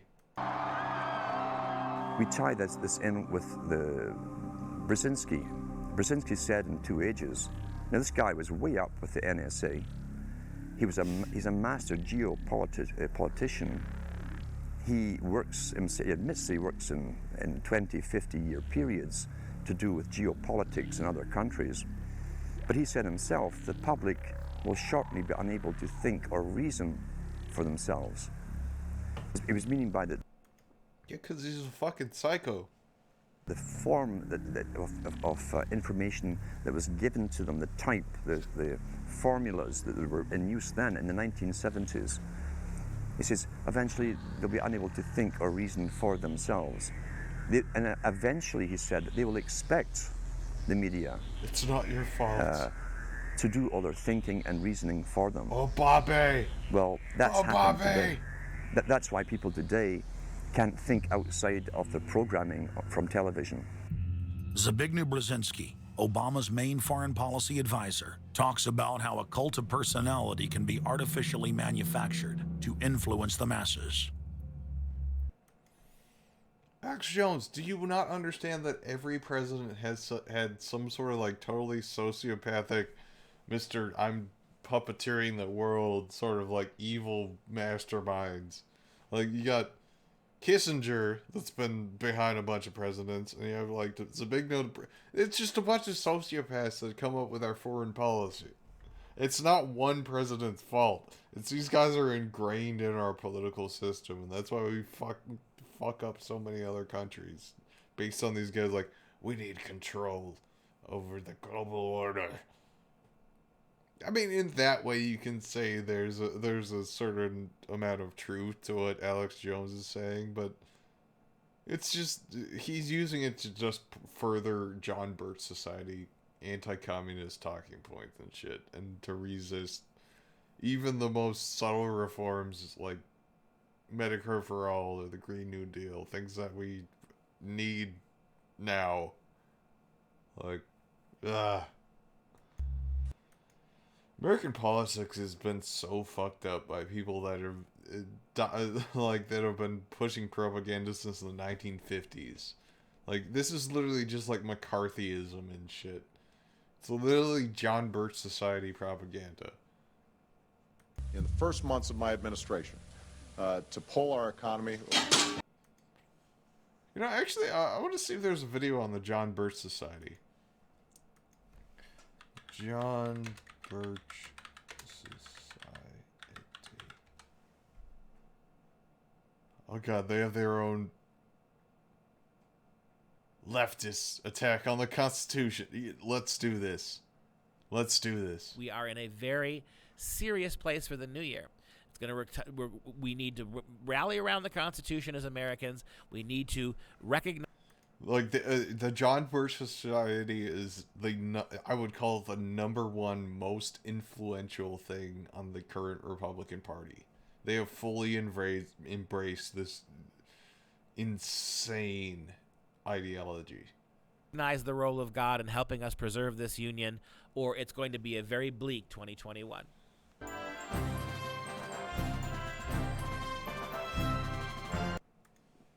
This is like BioShock Infinite shit. I'm Dr. Duke with Constitution Corner, and it's the new year. The new year is upon us, and I think of that wonderful old Scottish song, Auld Lang Syne, where we drink a cup of kindness to toast those people and those times we used to know.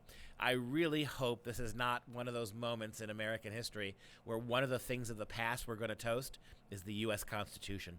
There's a lot to worry about, my constitutional lovers out there, my friends, my patriots, fellow patriots who understand that our greatness and our security, our wealth and our liberty has been tied for 240 plus years directly back to that Constitution. We are in an existential moment where the Constitution is in danger. We've got many of the people on the hard left who have pushed Biden hard left over the last year and a half. When did that happen? Nobody has pushed Biden left whatsoever. He won't even give Bernie any sort of like cabinet position. He's just like, fuck you. Get out of here. You're too far left. Let me hire this banker guy. Who are dangerously close to accessing that power. We have a increasingly... Shut the fuck up.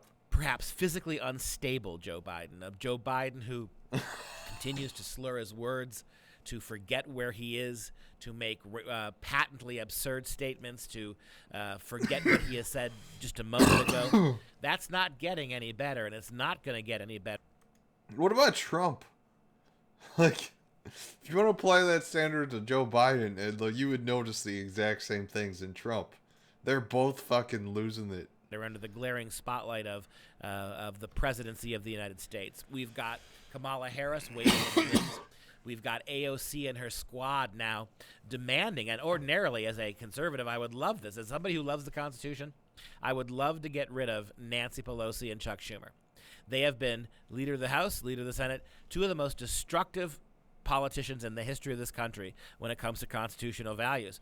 But AOC and her squad want them to be removed from office so you can put people in who are even more progressive. And what that means is even more dismissive of our constitutional values. We have bad omens all across the country. The George Soros appointed... The George Soros, they just will tire everything they don't like to George Soros. Attorney General. It's just their way to be anti-Semitic. Like, we're not saying it's all Jews, it's just this one Jewish guy.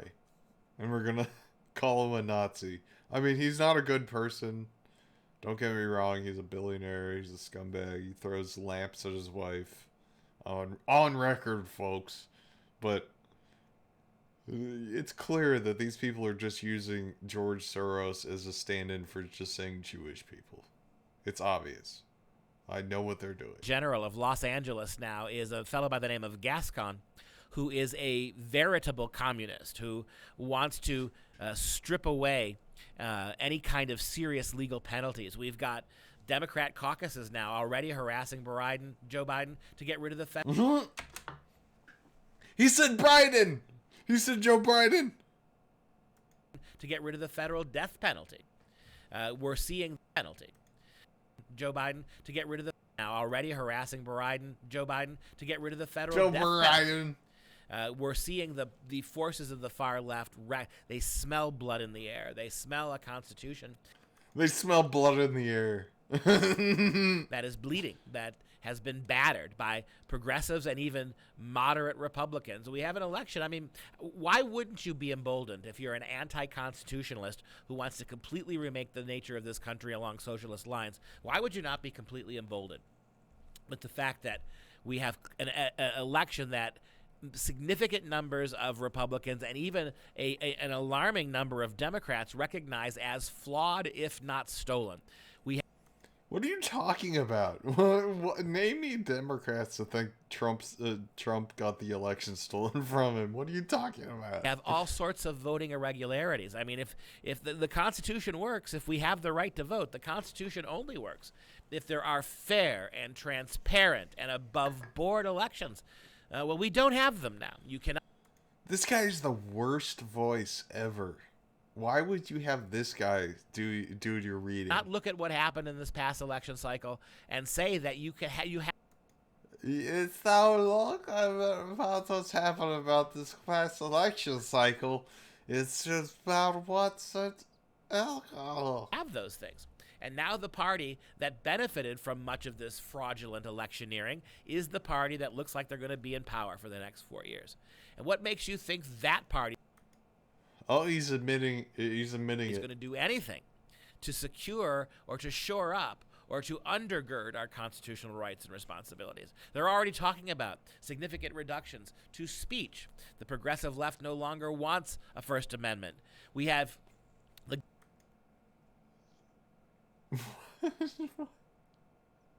governor of New York, that just incredibly sensationalizing narcissist Andrew Cuomo, who just signed a bill in the state of New York that bans quote-unquote images that promote hate speech or hate.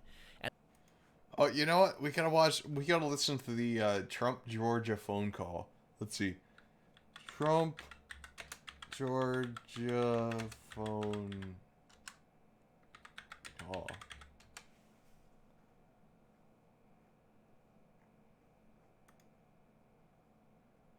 We have won this election in Georgia based on all of this. And there's nothing wrong with saying that, Brad. You know, I mean, having a correct... the people of Georgia are angry. And he's so pissed. This is hilarious. These numbers are going to be repeated on Monday night, along with others that we're going to have by that time, which are much more substantial even. And the people of Georgia are angry. The people of the country are angry. And there's nothing wrong with saying that, you know, that you've recalculated. Well, Mr. President, the challenge that you have is the data you have is wrong.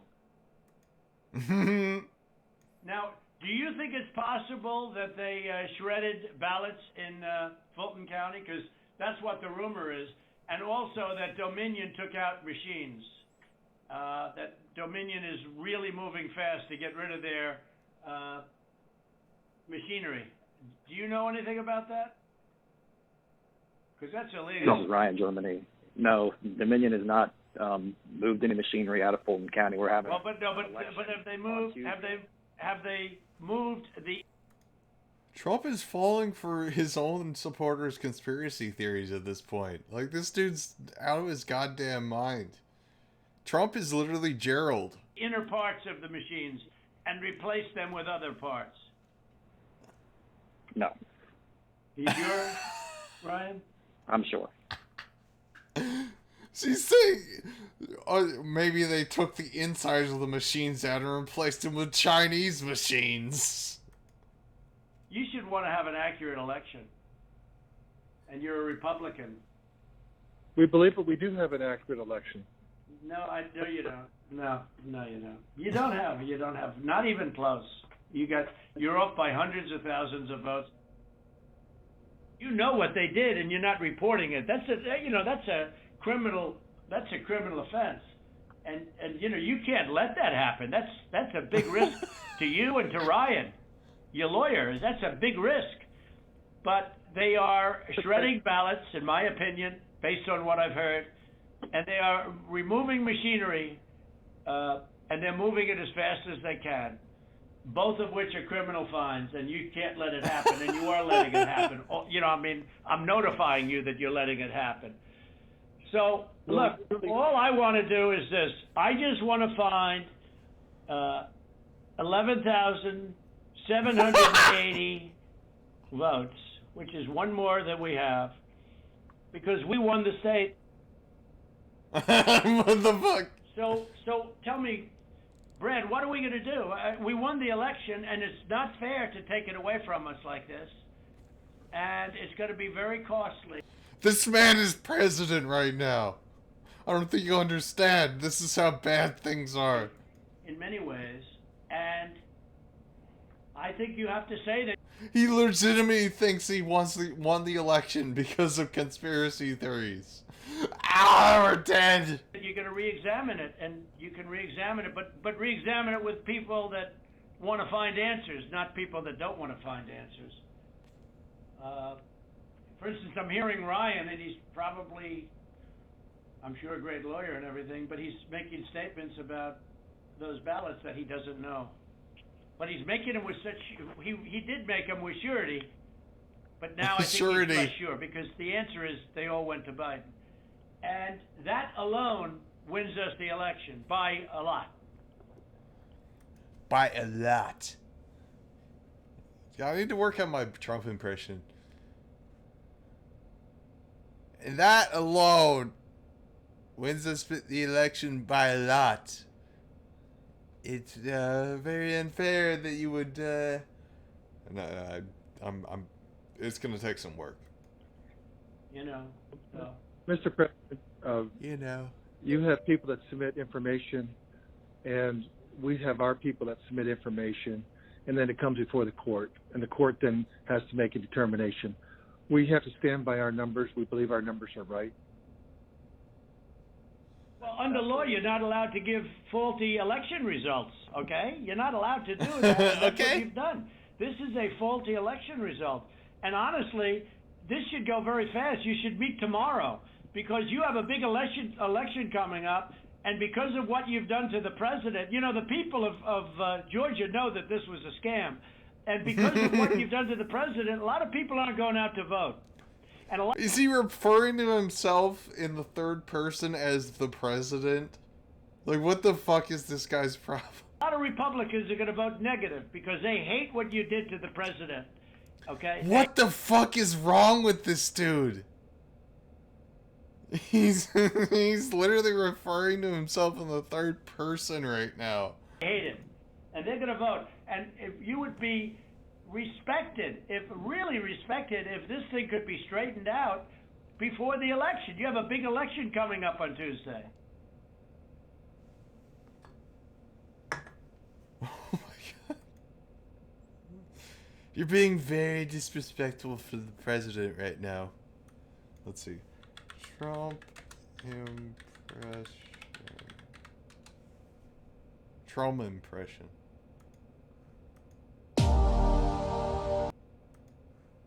Let's see. Is this possibly the best Donald Trump impression? Good morning, Britain. You're doing a tremendous job, and may I say right off the bat, Pierce, it's great to have you out of that evil scene. Okay, it's not good. It's not that great. Let's see. Trump, Weird Al Yankovic. There we go. This is the guy with the best Trump impression ever. Folks, we love Weird Al. We love Weird Al Yankovic. Weird Al, an American original. He's got more money than sin. More money. He's probably, I don't know, maybe he's got more money than me. I don't know if he's got more money than me, but he's got a lot of it. He's got a lot of spunk, and he's got a lot of talent. I've never seen anybody who gets famous playing accordion. I just don't see it. I just don't see it. Who's doing accordion, and we don't even know how it works. Science doesn't even know how it works. He gets the piano and he squeezes it, and it sounds really crazy. And Weird Al figured it out. God bless him. We think it's great that Weird Al figured out that accordion. I don't even know how they do. We don't even know how it do. Does it need batteries? We'll never know. We'll never know. And science doesn't know. But Weird Al was very mean to Coolio. Not very nice. Coolio was very upset with Mr. Weird Al. He didn't do very nasty. nasty For the rights. He just went and did Amish Paradise, and he just didn't even ask for the rights. He didn't even ask for it. When he did Gangsta's Paradise, he had such a big hit with Gangsta's Paradise, and you know, with Amish Paradise, what they do is they take the music and they steal the whole thing. They just steal the music and they write a new words, and it's a new song, and everyone goes, "Oh, it's so great how he writes new words to it," and suddenly it's funny. Best comedy album. It'll never get best music, never get best album, breakout star. He'll never do it. They'll never get it to him. No CMAs, nothing. But people buy it. They like it because it's a good product. And we love. I just love it. He just emulates Donald Trump's train of thought so well. He just goes off on nothing. It's hilarious. What Weird Al does, you know, Weird Al has originals. Night Santa went crazy. Albuquerque, but they'll never like it as much as White and Nerdy. He was very mean to Mr. Chameleonaire, and we never like the originals quite as much as the parodies. We like the parodies so much. He does such a good job with it. Really, really good job. eBay, Backstreet Boys. You know, he did eBay years after we totally forgot. They come out with eBay. And I had totally forgotten who are the Backstreet Boys. I don't even know, but we had an incredible conversation with Lou Pearlman. It's just, he nails it. It's so good. Like the name dropping, the getting off on weird tangents that make no sense. And he was very mean to him. Very nasty. Goodness. Sorry about that, guys. To pull our economy back from the brink, including the largest and most sweeping economic recovery plan in our nation's history. We're gullible, but we're also willingly gullible. We want a human being, a big daddy, to come along and make everything right for us. And as long as we believe that, we'll always basically get shafted. In addition to John, sorry, I just noticed that I jumped the gun here. Go ahead and move it up. I had already introduced all you guys. Pussy too. It's the presidential reality show. But when it became an Oprah production, it became slick. You don't have a president. You have an actor. They say that politics is show Who are you? Ugly people. Who the fuck are you? What am I going to tell the president when I tell him his teleprompter is broken? What will he do then? It's Obama's role to front for the They really hammered on this teleprompter thing. International banking syndicate. See, it's the future now. So instead of having a piece of paper that the president reads from, I mean, it's like Teddy Roosevelt survived an assassination attempt because of his speech being so long and being stuffed in his pocket. What's the difference between that and just having your speech on the teleprompter so it's easier to read? Come on. Come on. Be consistent. And to take all the heat for their unpopular agenda. It's his job to convince the American people that the buck actually stops at the White House.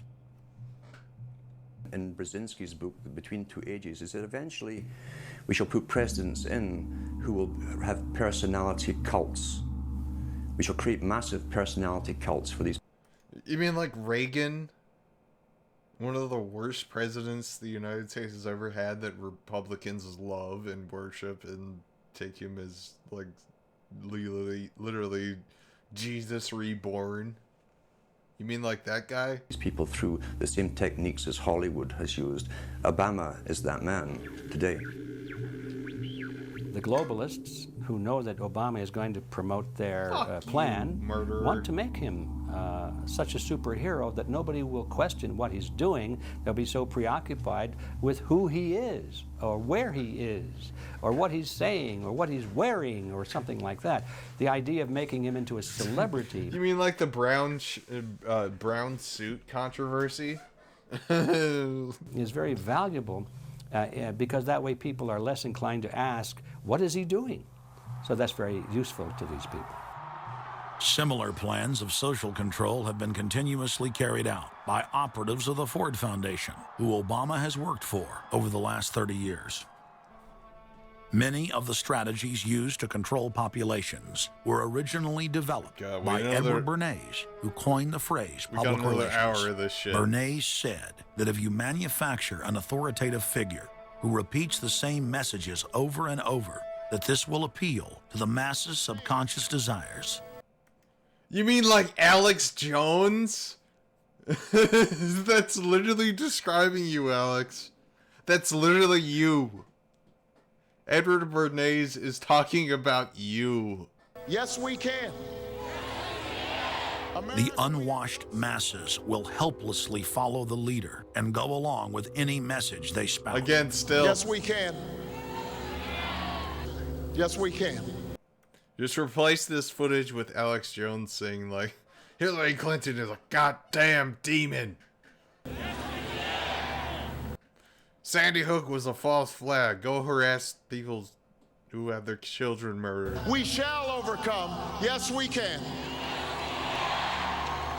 We will respond with that timeless creed that sums up the spirit of a people. Yes, we can. Thank you. Oh, that reminds me of the old conspiracy of the thank you, Satan. Yes, we can. Yes, we can. Thank you, Satan. In 2 weeks, you've got the chance to say once again, yes, we can. Now, look, let's be honest. This is a difficult election. This is hard. And it's hard because... Wait. Obama GOP reverse recut.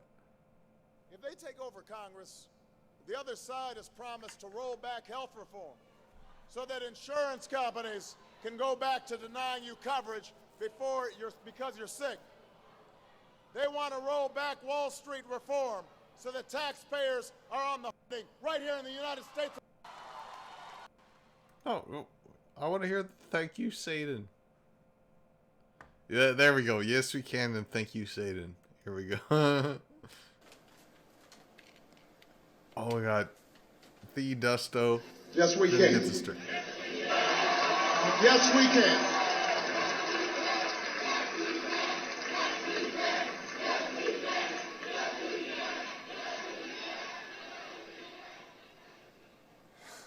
All right, and in reverse. All right.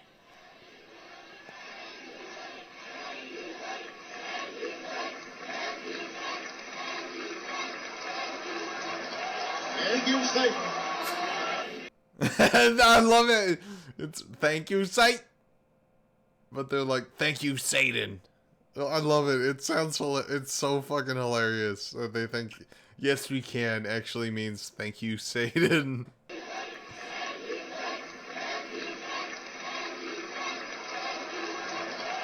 Thank you, Satan. That needs to be one of my follower alerts. Thank you, Satan. Thank you, Satan. Holy shit. Shite. Thank you, Satan. Holy shite.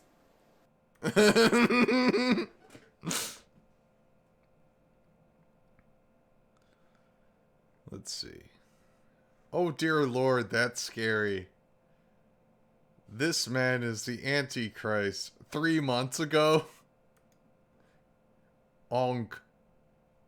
That you say English is a magic language. Mestolino, no, deliberate. 5K views, yep. This was sure suppressed. That's fucking awesome. Shit. How? I don't understand. Can kill Satan. All I hear is Nakusate. Sure, Legion, your screen name says it all. Sinborn 41 214. Yeah, like literally the guy that's saying like all I hear is Nakusate, which is literally what is being said. It's like, oh yeah, you're a demon, Mr. Sinborn. I know you can't see the whole thing, but okay, let's go back to follow the Republic. Today, these exact techniques are being used with devastating effect against the general population. Obama is the latest version of 21st century mass mind control. The psych warfare engineers are counting on Obama to finish the plan they began decades ago. Beyond their plans to devastate the economy for global consolidation, a new international framework of draconian law is being constructed to establish a system of neo-feudalistic serfdom. Remember, it was Bill Clinton who gave us NAFTA. And it was Al Gore, the hero. The funny thing about NAFTA is it like hurt Mexico the worst. Like NAFTA didn't... I mean, actually, yeah, it fucked over like the factories in the Midwest, but like it really fucked over Mexico. Of the environmental movement, who was the hatchet man for the Clinton administration to cram NAFTA down the throats of a reluctant Congress. Now, this is a good deal for our country, Larry, and let me explain why. Al Gore, who carried the ball for NAFTA and GATT, is now one of the top standard bearers for the elite's agenda. I didn't interrupt you. Okay, now, guys. Now maybe it just... Is this... NAFTA. Why? Huge numbers of Is that Ross Perot? Oh, shit. manufacturing jobs left Canada, came into the... Now listen to me. You gotta be kidding me with this NAFTA shit. What we need is to go back to the gold standard and go back and get rid of the Federal Reserve. The VA needs to be fully reformed. United States, because of a 15% wage differential, we pay our workers less in We Canada. need to pay a flat tax. Now, when you've got a 7-to-1 wage differential between the United States and Mexico, you will hear the giant sucking sound. No, there's a political The giant sucking sound. Yep, this is Ross Perot. lesson. There's a business lesson. Sorry. He serves as the front man for the carbon tax cap and trade scheme, which will not only increase taxes on every American, but will also transfer our national sovereignty and rights to a tyrannical world government, all in the name of saving the earth. Is the legislation that we are discussing here today, is that something that you are going to personally benefit from? If you believe that the reason I have been working on this issue for 30 years is because of greed, you don't know me. I've been willing to put... I don't know about that Al Gore. That's the problem. That's why I hate Al Gore. He's like the most corrupt asshole in the world. And he's like going on the global warming shit. And the Republicans just use him as an easy target to make anti-climate change propaganda from. Like, Al Gore, just please... I mean, I'm glad he's finally just kind of fucked off. I think he kind of realized he's harmful to actually getting anything done. Which, but But goddamn, Al Gore, you're not gonna save the world, you fucking asshole. Put my money where my mouth is. Do you think there's something wrong with being active in business in this country? I am simply yes, you're contributing to the problem. asking for clarification. I'm proud of the relationship. I'm proud of it. This is why Al My Gore's name's an Dr. asshole. Tim Ball. I'm a climatologist. I have a PhD in climatology from the Queen Mary College, the University of London, England. And I've been studying climate both with my 9 years in the Canadian Air Force, where it was essential to flying, and then after that at the university. So it's essentially been the whole theme of my career. Initially called climate skeptics. I said, but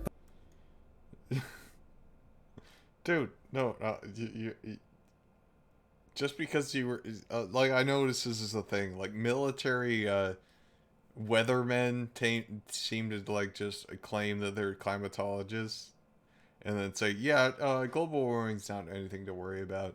I know one of these types of people in real life is like, yeah, I just told pilots about wind directions, so I understand global warming. Anyway, pay me so I can do weird ass for conservative TED Talks. But all scientists are skeptics. If you're not a skeptic... Let's see Timothy F. Ball, PhD. Timothy F. Ball, desmog. Clearing the PR pollution that clouds climate science.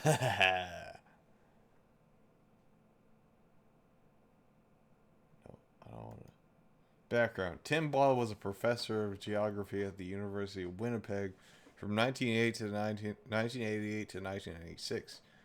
He's a prolific speaker and writer in the skeptical science community. He has been chairman to the now defunct Natural Resources Stewardship Project, consultant, the Exxon-funded Friends of Science Senior Fellow at the Frontier Center for Public Policy, and his connections to numerous other think tanks and right-wing organizations. He is now Chief Science Advisor to the International Climate Science Coalition and a Policy Advisor to the Heartland Institute. Oh God. Tim Ball is a member of the Climate Exit, Clexit, a climate change denial group formed shortly after the UK's decision to leave the EU. According to Clexit's founding statement, PDF, the world must abandon the suicidal global warming crusade. Man does not and cannot control the climate. First PhD in climatology? Ball and the organizations he's affiliated with have repeatedly made the claim that he's the first Canadian PhD in climatology. Ball himself claimed he is one of the first climatology PhDs in the world. Many have pointed out that there have been numerous PhDs in the field prior to Ball. Ball was a former professor of geology at the University of Winnipeg from 1988 to 1996. The University of Winnipeg never had an office of climatology. His degree was in historical geography and not climatology. So this guy's full of shit. Fuck off, dude. Enjoy your millions of dollars lying for oil companies, Mr. Exxon. You're not a scientist. And then when that didn't work, then they came out with the charge that we were climate change deniers. And you are. I remember when I was first called a denier, and you take money to be a denier, you fucking piece of shit. Enjoy your money when you're fucking dead. It was in the Times of London. In Minecraft. In England, and of course the word denier was clearly deliberately chosen because of the Holocaust connotations. Well, I mean, everyone will literally die if you get away with what you're doing, so... I mean, I don't think that description is out of line, honestly. You're dooming all of humanity. That term. So it was not only a charge that you were ignoring the truth, but you were doing it in a very evil way. And you are pure fucking evil, you piece of shit. Of course, I laugh about that now because my whole career has been laughing all the way to the bank. You deserve a swirly more than Alan Watt. Anything but. You deserve a terminal swirly in Minecraft. A climate change denier. I've spent my career trying to educate people to how much climate changes naturally. So I'm anything but a denier, but of course that is part of the politics. Under the Nazis, there was... Oh, great. The Nazis now. Fuck off, what Eggman. Again, this man is a human egg. Something called race science. They had a lunatic theory of eugenics, the Aryan heritage, and all the rest of this. Absolute crackpot pseudoscience. There was no empirical measure. Now I see why he's not on Alex Jones shows anymore. Now I see why they're not friends. Or empirical test for the validity of those theories. They simply... Now that he has Nick Fuentes on as a guest, and not, what's his name? I'm trying to think of his name. It's a very fitting name for this man that looks like an egg. Webster Tarpley. Webster Tarpley. This man looks exactly like a Webster Tarpley. Them, and if you were a professor who stood up to them, then the Gestapo would come and take you away. We are perilously close to such a situation right now. Any academic, any other figure standing up to say the global warming theory of Al Gore is a piece of crackpot nonsense. Okay, Webster Tarpley is an idiot too. Is in danger. You'd be fired from the government job, and in many universities, your job would be in danger. And of course, it's also part of what's called ad hominem, that if you can't defeat the person. Wow, nice ad hom, calling me a climate denier accurately. His argument rationally, you start attacking the person. And we see that with these terms, and we see it with Al Gore calling them flat earthers. Congressman, you're on the same level of logic as flat earthers. I mean, Al Gore is not wrong. I hate to say it, but Al Gore is not wrong by comparing you to flat earthers, you fucking piece of shit. You take Exxon money. Stance on climate change. I knew right from the start how much the climate changes naturally, and what's going on right now is well within that natural variability. No, it's not. There's nothing unusual about it at all, Ball said on an episode of Focus Today, a program the Dove Media. The Dove Media describes its mission as to proclaim the good news of Jesus Christ through all media platforms. Good God, American Christianity is fucking cancer. I know, I'm getting all edgy atheist right now, but good God, it's all just political nonsense. Began by denying that there is a consensus on the science. There is a consensus on the science. Well, you mustn't have been listening to our testimony that we've had for the last few days with dozens of experts that have come in who have given completely different... Steve Scalise, I wish he would play basketball again very publicly, and another person who is a better marksman plays basketball with him in Minecraft. Fuck it. I'm gonna say it. Steve Scalise deserved to get shot. That's what I'm saying. Fuck with me. Fuck with me. I'm going Hassan mode. Steve Scalise deserved to get shot. Different views. Well, so I would encourage you to go back and look at the testimony this committee's heard. There are people who still believe that the moon land... Oh no, he didn't die. That's why I'm sad. I'm mourning that he's still alive. ...was staged on a movie lot in Arizona. And neither of us are one of those, and I know you like giving those cute anecdotes. This is not a cutesy issue. We're talking about something that can export millions of jobs out of our economy, out of our country. Richard Lynn. I bet there's some funny meme videos about Steve Scalise getting shot. Steve Scalise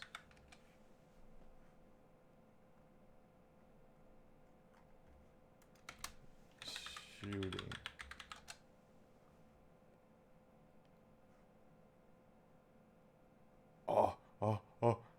eyewitness video. This is probably TOS, but nobody tell anybody. What the is going on? Where is this guy? Oh, this is probably just a meme. Oh, damn! It's real!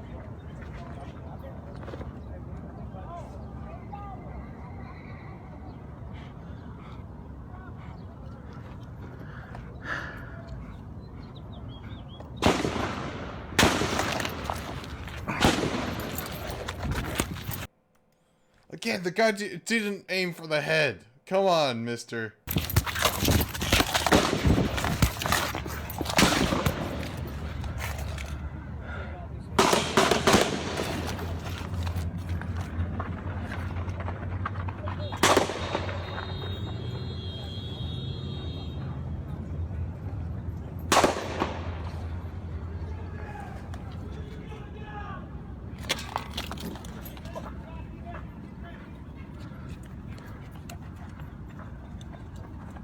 Damn, the cops just showed up immediately.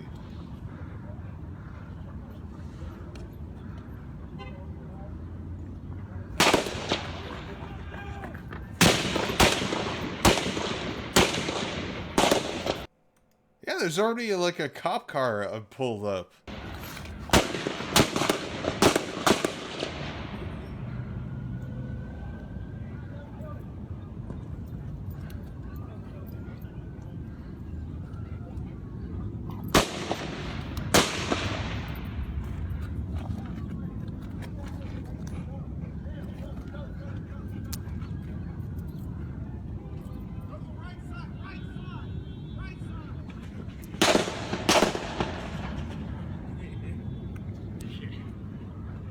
Do we know where he's at?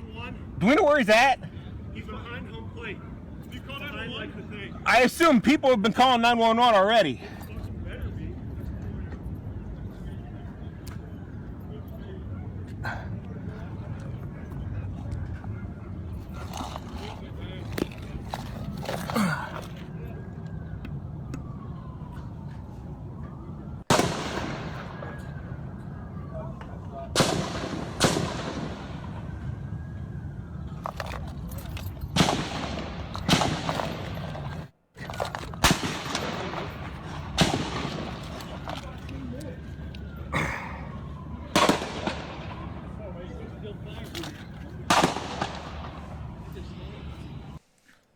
Oh, I think the last big shooting was the Gabrielle Gifford shooting. There haven't been any mass shootings in my town in a while. Hey, is that guy okay out there? The guy been shot. Is he okay? Is anybody talking to him? Well, actually, there was a police shooting of somebody. Somebody got gunned down in front of like a restaurant like within like a mile of my house. Like, excusing like police shootings, there haven't been any like nationally known shootings in the Gabrielle Gifford shooting. And the MIT. You know, actually, let's continue on the Steve Scalise shooting.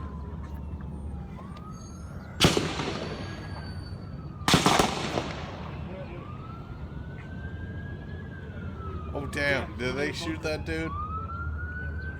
Oh god, they're fucking.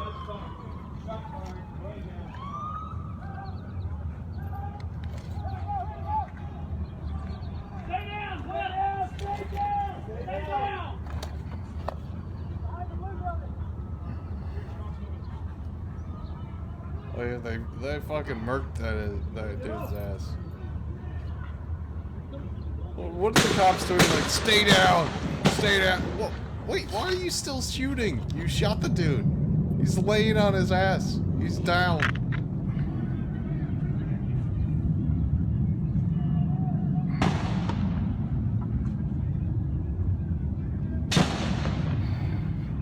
Fuck, man. What are they shooting at?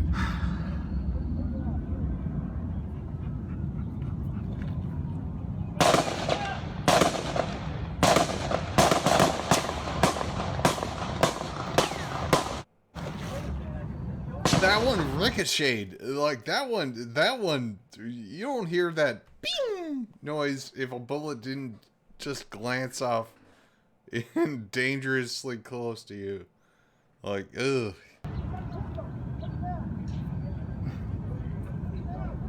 If that's the suspect, then why are you still shooting?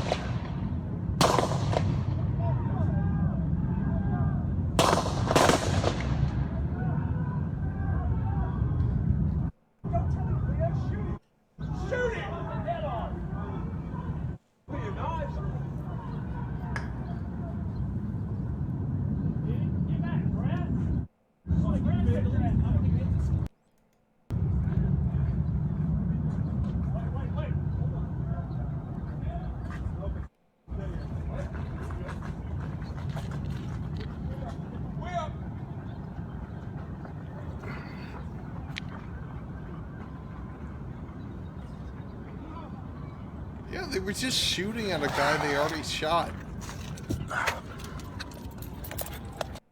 Like, that's how cops work in this country. If they don't like you and you piss off a cop and they get justification to shoot you, they will execute you. They will just say you're still a threat when you're on the ground, and they will repeatedly shoot you until you're dead, so you can't testify against them.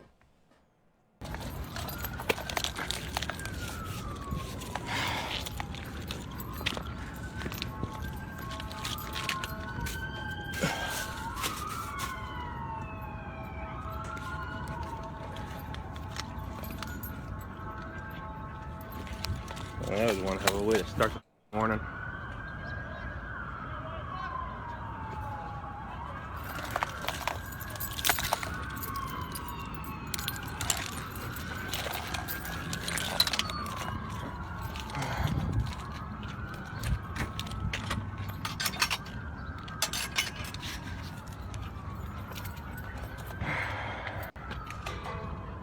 I hope that guy's okay.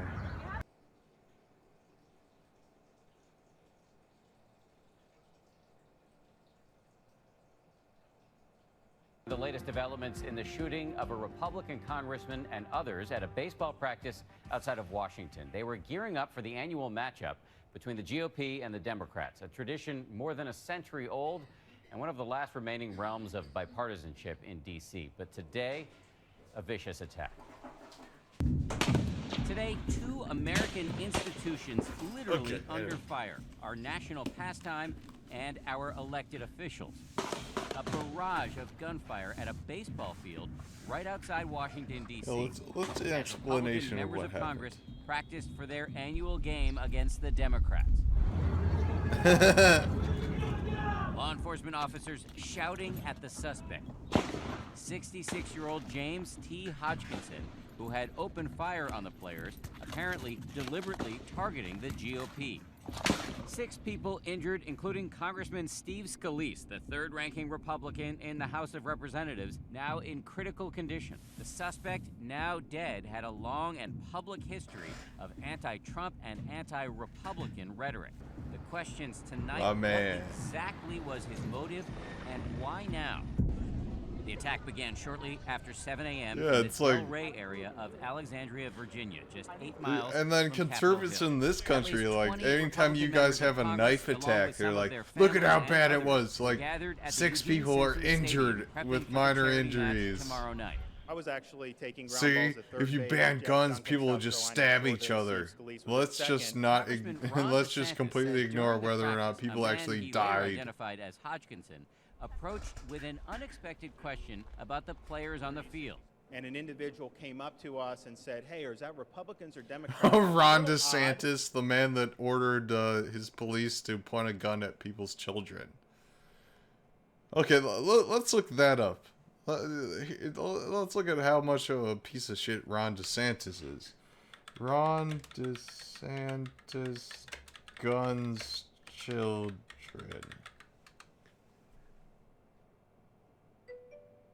Here we go. Florida scientist posts video of armed police raiding her home because she posted actual numbers for COVID. Oh, because she pissed off Ron DeSantis by saying that the virus is out of control in Florida. Come outside. Outside. Who else is in the house, ma'am? My 2 children and my husband. Where's your husband at? Calm down. Calm down. You want the children down? Call them all down. Mr. Jones, come down the stairs. Now! Police, come down now. Search warrant. Bring your Come down the children. stairs. Yeah, these motherfuckers are coming in guns drawn for like a fucking family. There's no reason you'd have guns out. There's nothing about this, like, they're literally there to, like, steal her computer. There was, like, no charge whatsoever. Yeah, I know. Hang on, let me clear the He just pointed a gun at my children!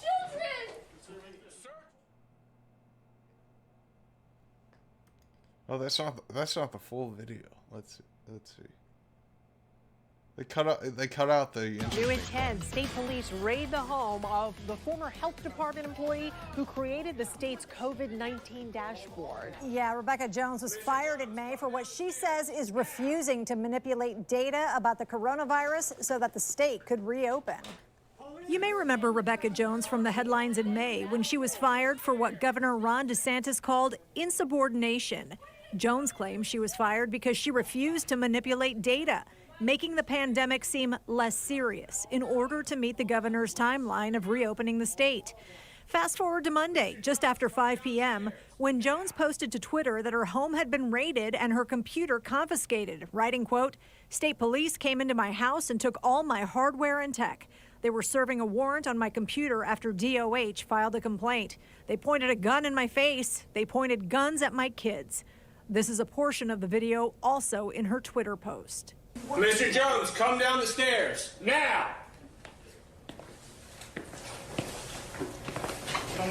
Police, come down now. Search warrant. Bring your Come down the children. stairs. My children! Hang on, let me clear the He house. just pointed a gun at my children! Jones blames DeSantis, writing, quote, "If DeSantis thought pointing a gun at my face was a good way to get me to shut up, he's about to learn just how wrong he was." Jones writes that she'd have a new computer Tuesday and would once again start posting COVID data to her website, which is an alternative to the state's dashboard.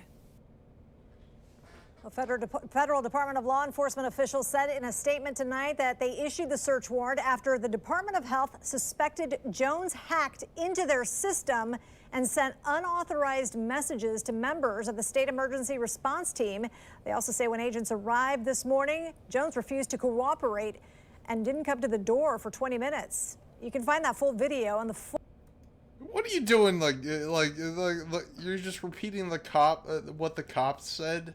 Like, fuck off. Like, the governor is obviously taking revenge on someone he doesn't like, and you're just repeating shit that the cops leaked to you right now. This is why I hate American media. Like, as soon as anything like this happens, the cops are like, "Here, we have extra information. Like, make sure to include this in your report." And then it ends up with people saying Jones this refused to shit. cooperate and didn't come to the door for 20 minutes. You can find that full video and the full FDLE statement in this story on news4jax.com.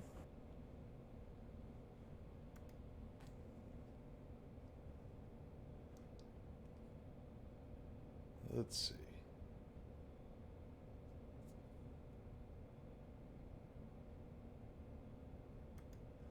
Okay, back to follow the Republic with this ass. Professor of atmospheric physics said it many years ago when he said the consensus was reached before the research had even begun. And then scientists like myself that stood up and said, hold on a minute, I got problems. You're claiming to be a climatologist when the college you went to didn't have a climatology program. Shut the fuck up, you lying asshole. With that. Oh, paid by the oil companies. Don't trust that guy. You are literally being paid by the oil companies. Fuck off. You piece of shit. What the international scientific community is saying is correct. There is no legitimate basis for denying it. Now, you hear the consensus argument. Well, the majority of scientists. What there is a consensus consensus. about is, and originally idiots the like you IPCC who are was paid about by the oil 3,600 companies scientists. to It's now try down and to 2,500. start That's uncertainty. the people they're talking about. But when you look at it, most of them are bureaucrats. They're not scientists at all. And very, very few of them are actual climate experts. Now, the consequences of that, and whether that's because of man-made CO2, I think are debatable. If CO2 is not causing the climate change, what is? What are the major driving factors? And so they're essentially the ones that are left out by the Intergovernmental Panel on Climate Change. It's unbelievable to me that they can come out and ignore the sun. I mean, everybody knows the sun goes in, it gets cool. You notice that, right? You haven't. The thing about global warming is if we have a bad enough greenhouse effect, when the sun comes out, it'll warm the earth, and the earth won't be able to cool down during the nighttime anymore because it gets too hot. And you will end up with the sun coming up over and over, and the earth never actually fully cooling off, and it gets to something called runaway global warming, where that will fry every living thing on earth. This is what we're trying to prevent. Eclipse, the temperature drops and the birds start to get excited and so on. And when you look at the seasonal changes with the sun, how you can suggest that the sun is not a factor is really quite remarkable. The sun is... nobody that believes in global warming dismisses the factor of the sun, because that's what's causing the warming. The problem is the warming will get to the point where it kills the planet because of the atmosphere that traps the heat from the warming of the sun, you fucking moron. Remarkable. You know, he's not even a moron. He's a sociopath that will take money to doom the rest of the world because he's gonna die in like 10 years. Giving us false scientific information is not going to clean up our environment. Speaking with a lot of promises and innuendo is not going to help clean up our environment. The globalists have co-opted the environmental movement. There are a lot of real environmental problems we face, like genetic engineering, where they're splicing plants, animals, insects, you name it. Toxic waste dumping in the ocean. No one wants to breathe bad air. Funny how Alex Jones never talks about toxic waste dumping in the ocean ever again. Like, if you really gave a shit about it, you would be talking about it. Drink toxic water. But the global carbon tax has nothing to do with that. It's a tax literally on breathing. Go out on the street or talk to your friends, your neighbors. Ask them, hey, should we... Yes, how are we going to measure a tax on breathing?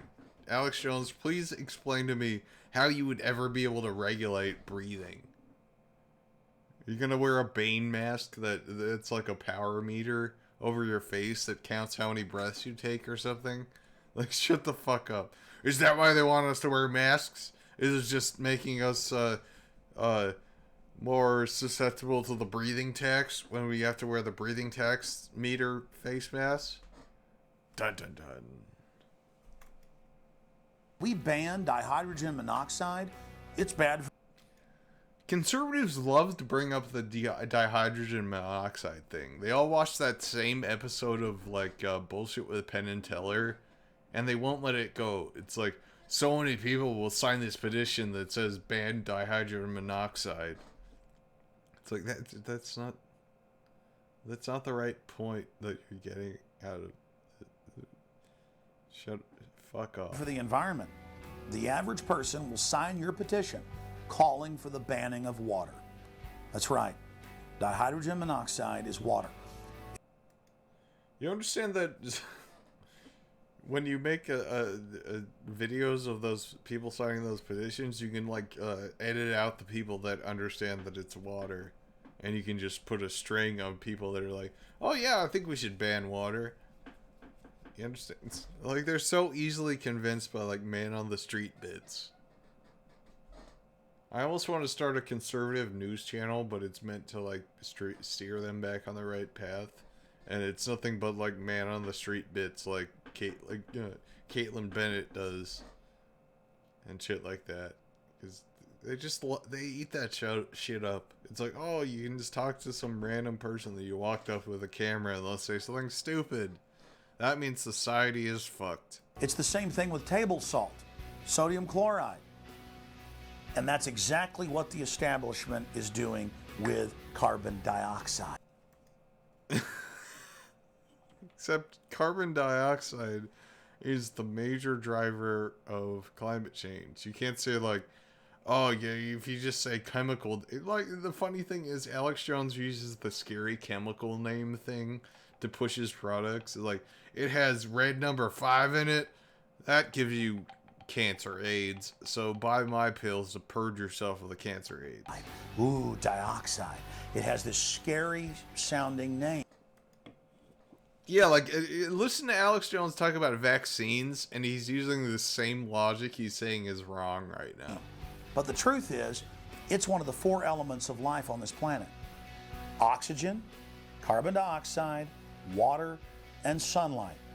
And if the establishment can tax and list as a toxic waste one of those basic 4 building blocks of life, carbon dioxide, they can regulate and control every facet of our lives and shut down any businesses that aren't part of their New World Order. And that sadly ties into the same logic they're pushing of the mask restrictions and shit. It's the same logic. They just switched out what they're pissed off about. The idea that carbon is a pollutant is essentially a way of saying Fuck off. that humanity is a disease or a cancer that ought to be wiped out. Genocide. People saying that CO2 causes global warming is advocating genocide, folks. have argued in this You look like a fucking egg. environmental coterie around Obama, around Holdren, the theoretician of development, who is now the science advisor of the White House, really the anti-science advisor. They've argued that babies are carbon monsters, carbon machines, and that every time you They kind of are, though. breathe out carbon dioxide, you're part of the pollution. Oh no, you're making think piece articles about things people don't want to think about. Oh no. This is not journalism. This is actually government policy Of the planet. This is an absolutely anti-human doctrine. They use the environmental movement to promote their real agenda, which is globalization and federalization and power. Literally, how would you enforce a breathing tax? Please. The advisor to Gordon Brown Tell me. wants to exterminate 1/2 of the population of the British Isles. Now, that's something Hitler might have tried to do, or Stalin. They didn't You know about this? You heard about this? They're gonna kill you. succeed. Will Gordon Brown do it? You can read this in the statements of these lunatics, radical environmentalists, fanatical Malthusians, tree huggers, whatever you want to call Tree huggers. them. This is an ideology of genocide which can be documented exhaustively, ad nauseum, out of their own statements. When Gore said the science is settled, that raised red flags amongst the Yeah, media. and it's like, wow, it's so funny that these guys have built up so much of a narrative on this shit that they can't be like, oh, COVID is a globalist weapon. Instead, they went like, it's fake, it's not real. Keep the businesses open. Yeah, and then also They had such an opportunity to just do like, this is their bioweapon. amongst a lot of other Except that would require them turning on Trump, which is not allowed. people that sort of knew that that wasn't true, other scientists, and started to look at it. And of course, the more they looked at it, the more they realized, no, science is never settled. What is coming down now is Okay, I realize my cropping is all fucking weird. Let's see. Boop. Yeah, that crop is all off. Okay.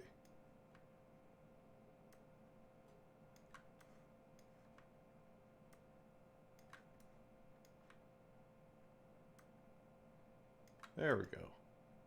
Transforms just a screen. There we go. Is environmentalism is nothing but phony science. Nothing but phony science. And if we really believe in the environment, if we really believe in freedom, if we really believe in truth, we need to... I believe in the environment. Also, I'm noticing that he wipes his nose a lot, which I'm pretty sure this man does a lot of cocaine. Like, he's just got cokehead energy. Get some straight answers. Now, the Kyoto Agreement, of course, was reached in the city of Kyoto. And what was interesting was several things came out of that. But the first thing was that not all countries had to participate in Kyoto, but not all had to take action.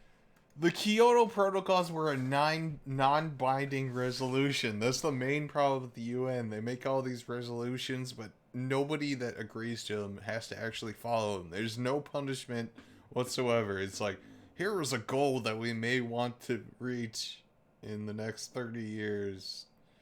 20 years too late to stop this climate change thing. It's like, oh no. That means the UN is gonna put their troops in our country and put us under communism and force us to not drive trucks anymore and not eat hamburgers. Only the developed nations were required to reduce their level of CO2. The developing nations were... Yeah, because do you understand the amount of CO2 people in developing nations put off compared to people in developed nations? There's a massive difference. People in Africa are not creating as much CO2 as you yourself.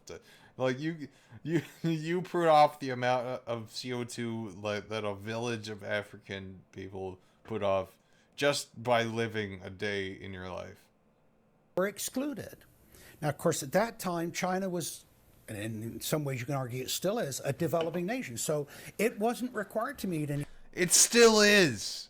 Like it's a developed nation in their cities. There's a lot of rural poor farmers that don't have adequate medical care and shit. China is a developing nation. Any targets under Kyoto, nor was India. The U.S., of course, held out. And what's interesting is that the U.S. Senate voted 95-0 against the Kyoto Accord, even though Al Gore was the vice president at the time. And lucky for him, he didn't have to cast a deciding vote. But so it was 95-0 against it because the U.S. Senate saw, no, this is a socialist distribution of wealth. This is going to cost jobs and economy, and so they scrapped it. It's going to cost economy. The economy is going to be, we're going to spend our $57 out of our economy account. We're going to have 57 Lamborghinis in our Lamborghini account, and we're going to have to spend them on economy. Completely. We're now told that you have to buy carbon offsets. In other words, if you have sinned by... Are you a corporation, Webster? You're not a corporation. Fuck off. Having a carbon footprint and by carbon emissions, you've got to buy a carbon offset, which is usually a scam. Somebody claims to have planted an acre of grass in the third world. It never happened. They take your money. I mean, he's not far off on this. Like, carbon offsets have been pretty big target for grifts, but nobody's forcing carbon offset on corporations. Money and laugh all the way to the bank. But they're telling you that in order to cleanse your guilt, you've got to buy a carbon offset. Talk about carbon polluters. You talk about them. It's my understanding that back in 1997, when you were vice president... Again, pop, pop, pop. Pop, pop, pop, pop in Minecraft. Enron's CEO, Ken Lay, was involved in discussions with you at the White House about helping develop this type of policy, this trading scheme. And is that accurate? Is it inaccurate? It's been reported. I don't know, but I met with Al Gore is so full of shit. He's the worst person to be the global warming champion. It was such a mistake for him to choose that as his life mission. Ken Lay, as lots of people did before anybody knew that he was a right. crook. And clearly, you can see why so many of us are concerned about this type of cap-and-trade energy tax that would be literally turning over this country's I energy didn't know him well enough economy. to call him Kenny Boy. Well, but you knew. The worst thing is, like, Steve Scalise is full of shit with his accusations here, and Al Gore is just like, oh no, don't mention that I'm corrupt, and he's panicking and not pushing back about the obvious bullshit that Steve Scalise is pushing at him. Knew him well enough to help devise this trading scheme, and obviously we know what Enron and these big guys on Wall Street like Goldman Sachs, and I know you. Don't talk about my Enron involvement. You've got interest with Goldman Sachs. No. Well, that's been reported. Is that not accurate? No, I wish I did. With executives from your partnered in companies. You wish you did? What? With executives from Goldman Sachs. Well, if you're not. Al Gore has got to be the greatest con artist in modern history. This guy claims he invented the internet. Look who's talking. The greatest. Well, you know, I wouldn't put Alex Jones anywhere near the top for the greatest con artist in human history. He's notable. Okay. Internet. Even though it's on record, he's a liar, and he got away with it. He was the. You said you forgot details about Sandy Hook because you ate too much chili. Actually, no, you said you forgot your children's names because you ate too much chili. Pitchman that successfully sold, as vice president, NAFTA and GATT. That's lowered the standard of living in the United States and Mexico and almost completely deindustrialized our country. Now he's saying you should pay him and his private company, set up by Enron, a carbon tax on breathing. Look, if you want to buy Al Gore's propaganda, go ahead. But before you do that, you should at least look into the claims he's making.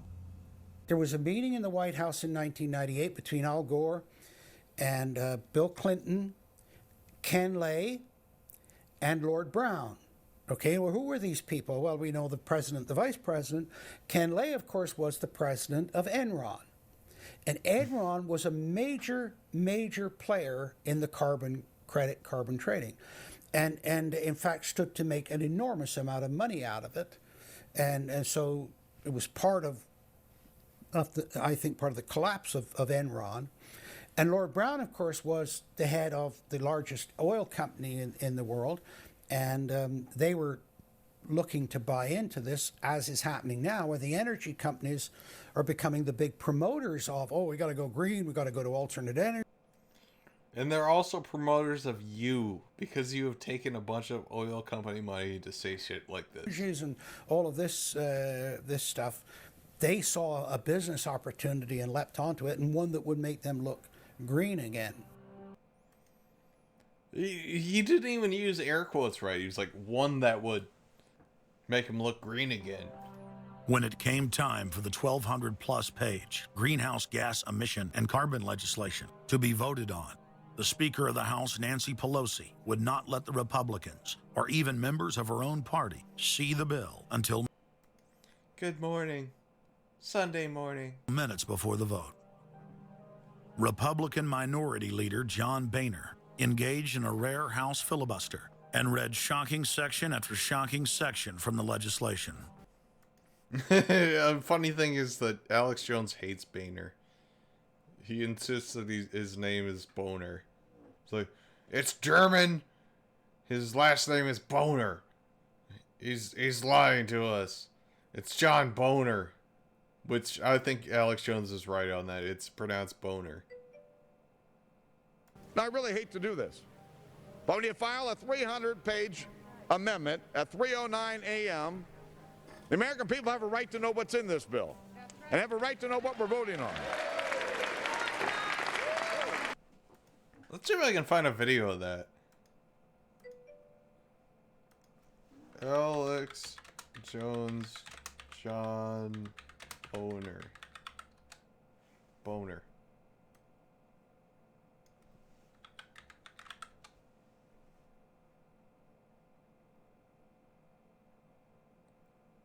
Let's watch him saying psychosis made him believe Sandy Hook was staged. A form of psychosis. That's what InfoWars founder Alex Jones is saying caused him to believe events like the Sandy Hook massacre were staged. During a recent sworn deposition as part of a defamation lawsuit against him, Jones said that the trauma of the media and corporations lying made him believe that everything was a conspiracy. And I myself, almost had like a form of psych.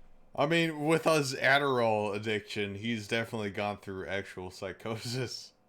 I mean, the whole Hillary Clinton is a demon thing. I think he was actually in psychosis during like the 2016 elections.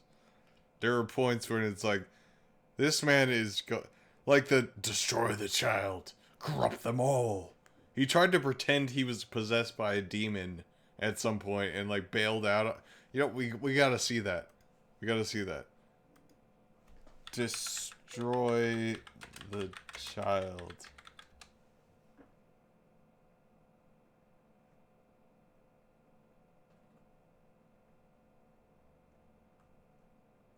Here's the destroy the child. Destroy the child.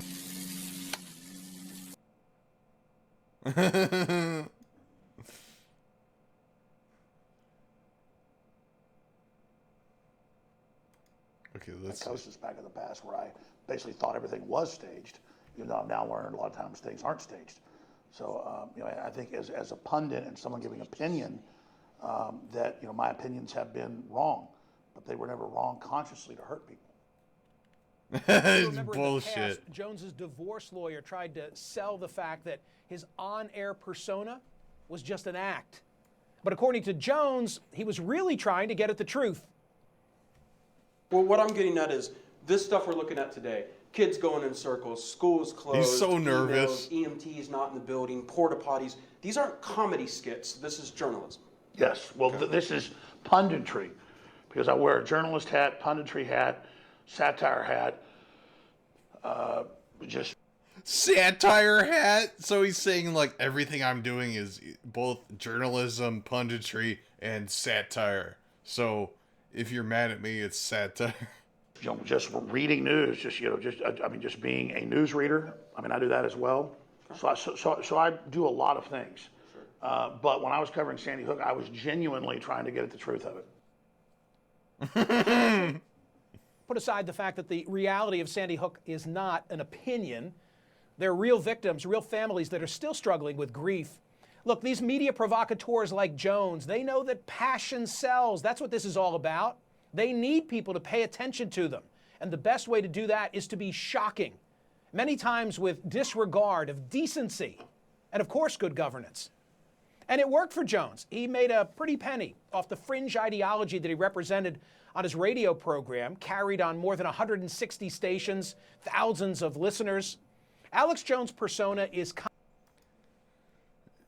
he just took like the misrepresented media reports. Like every time there's a mass shooting here, like people report there are like multiple shooters and stuff because people heard echoes, like they heard a shot and then they heard a echo of the shot from another point, and it's like there was two people shooting.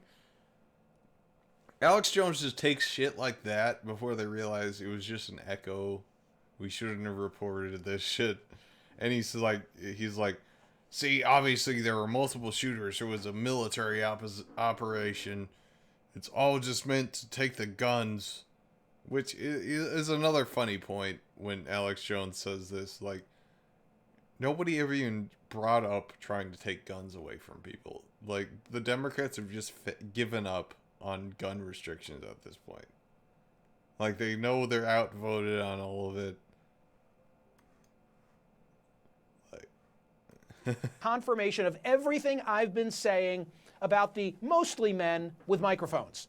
Namely, that so much of it is just total BS. The only people that I meet, that I see, that I speak with who see the world entirely through conservative lenses or liberal lenses are talk radio hosts and cable television personalities. Because for the rest of us, the issues are a mixed bag, conservative on some things, liberal on others. But these media provocateurs like Jones, they present themselves out on the fringes because they know this works. And they are far more interested in lining their own pockets and getting people to pay attention to their websites and their AM talk radio programs and cable TV shows. With the 8 lawsuits that he's now facing, it may be a sign that his words are finally catching up with him.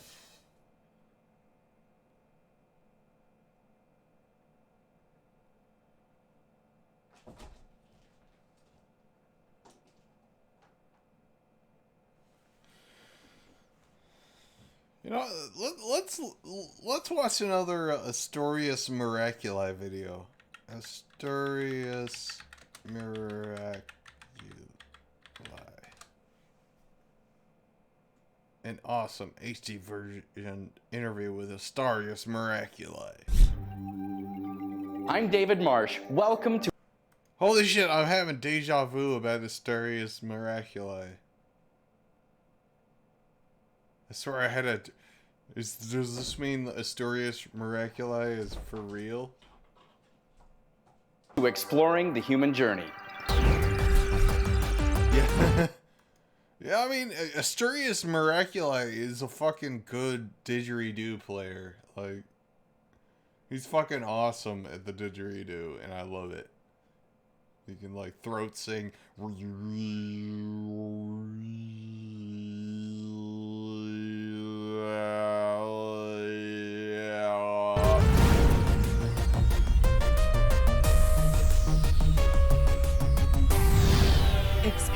Exploring the human journey. Hi and welcome. I am so glad you joined us. I have the one and only Astorius Miraculi in the house. He is a master astrologer. He's so happy. Like, he's a cult leader that he's got the didgeridoo, so he's gonna play didgeridoo for us. Like, I hope this man doesn't sexually assault anyone. I mean, if all of his sexual healing is consensual, I love this man. Like, go ahead, just like start your cult, because you have a good vibe about you. You look like happy as shit. You know, just don't molest anyone, and then I'm fine with you, Astorius. Healer, a master didgeridoo player. He's a musician and an author, and I can't wait for you to meet him. Recently, I spent some time with Astorius, and I'd like you to watch this video.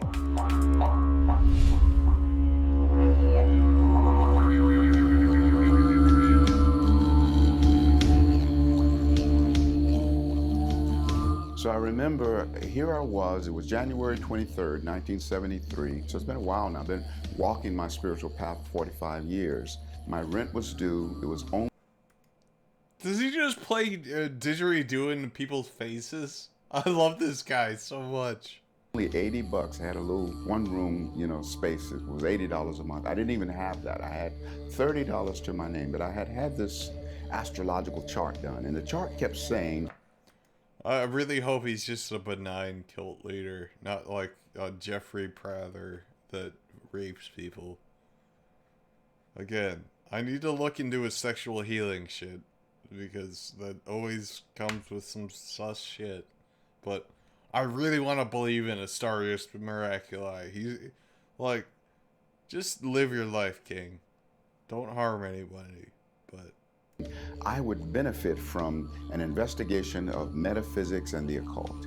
There was an occult bookstore on the north side of Chicago. So I said, well, I don't have my rent, but I got $30. Oh, we got another Chicago I'm going down boy to that store and buy me some books. I went down there and I spent $25 on books, and I kept $5 for myself. And I came back home and I started reading about 3 in the afternoon. And read from 3 in the afternoon till 5 o'clock the next morning, stopping only to have a little bite to eat and to do this thing that these books were talking about called meditation, which I instantly knew how. I think he sells magic wands, like what's his name? A live streamer. What's his name? King Cobra JFS. I like, first, if I'm gonna buy a wand from somebody, I'm gonna buy a King Cobra JFS wand. Let's see, King Cobra wands. Handmade wands by Cobra Craft wands. Oh yeah. Piece of carpet from the old place, $100. Should I buy King Cobra's piece of carpet? Like, I would frame that shit. I love King Cobra.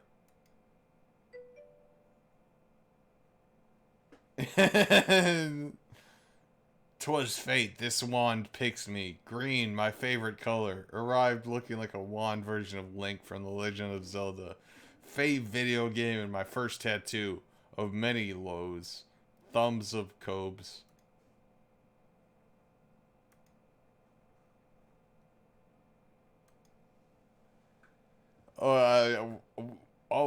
We haven't even gone into King Cobra JFS so far.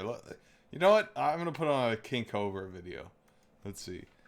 King Cobra JFS. We gotta play his hair dye video. Hair dye. Check my schedule. I'm like, oh shit, I'll have to work. King Cobra JFS in the video. I got paid Wednesday, and I thought I had to work at 11:30 today, so I called for a ride and got my check cashed early, which is really nice, you know, and all that. Oh, it turns out I also work till 5 tonight, so I went and did a little bit of shopping and bought me a Monster and finished that off, you know, and I got a pack of cigarettes. I got more flints for my Zippo. I got some iHome headphones, the retro style, and they got a nice sound quality to them, so hopefully these fuckers will last. Here's the case. So I got some hair dye. I'm gonna do that in a bit. Some Axe Dark Temptation, cologne, some ponytail holders, some eyeliner, the one that actually works good. One of my co-workers is started there, Sam. He's a pretty cool dude, and he was living with his ex-wife, and she skipped town with the paychecks. So he's got no freaking money, no place to stay. So I figured I'd do him a kindness, and I bought him a pack of Pile Reds. So I figured, you know, it's just a nice appreciation. I think he'll appreciate that. Electrical tape, iTunes gift card, dishwasher soap for my sink because I'm out. Some black lip gloss, and last but not least, a 6-pack of my favorite beer, Guinness. So I'll stick these in the kitchen. Electrical tape. We need this for one thing, and that's for my sound-off BB gun. So I'm gonna grab that. Sound-off BB gun. Bottom piece here, right here. Also, but one of my coworkers a 5-hour egg shot because she gave me a ride to work. You know, it's the least I could do. You know, considering I'm sitting there at work and I ordered a Monster, and I checked my schedule. I'm like, oh shit, I'll have to work till 5 tonight. Jesus, you know, that was brilliant. So, unfortunately, the last time I bought black hair dye, it said it was permanent, and it wasn't permanent. So, yeah, that kind of sucks, but oh well, life goes on. You know, it's not that big of a deal. There we go. My sawed-off BB gun is now complete. Oh yeah, that's a good-looking handle. Fuck yeah. As I got some tape here, I'm gonna take my poster back up. This fucker keeps falling off the wall here behind my computer. So, well, basically, this is the poster here. The goth chick you see here signed the poster. So, this is a pretty cool poster, very important to me. So, tomorrow I don't have to work till 5 again either. So, I'm trying to get it off though, so I can go on the ZRT runs with my ZRT buddies. They've been asking for me to go on a run for a while now, so I can be an official member. And let's see here, multi-faced shimmering colors, 3 times the highlights, gentle deep conditioning. All right, I've used these kind of kits a lot of times before, so let's see, what's this? Basically what you're going to do is you're going to take this and this, mix in the same thing, shake it up, apply it to your hair, and then let it sit for 30 minutes and then wash it out with this conditioner. So, and they come with gloves too, so my collar off here and my shirt.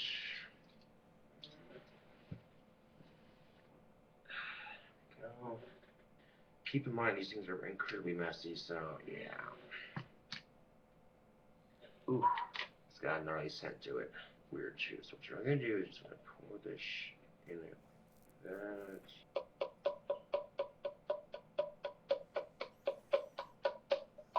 You're gonna shake it up.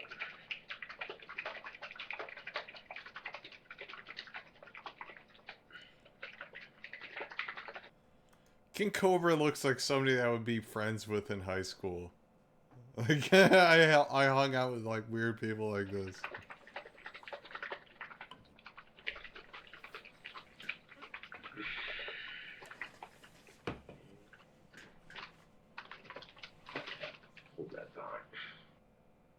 Hello? Oh, what were you saying? No, I was shopping.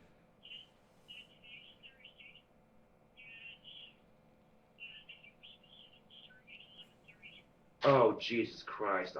Oh my God. I'm already at the apartment. Son of a bitch. Wow. Well, I feel like an idiot.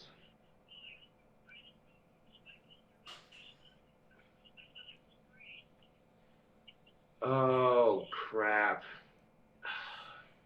Alright. Damn it. Alright. Alright, that works. I'm so sorry I misunderstood the dates. Alright, bye-bye.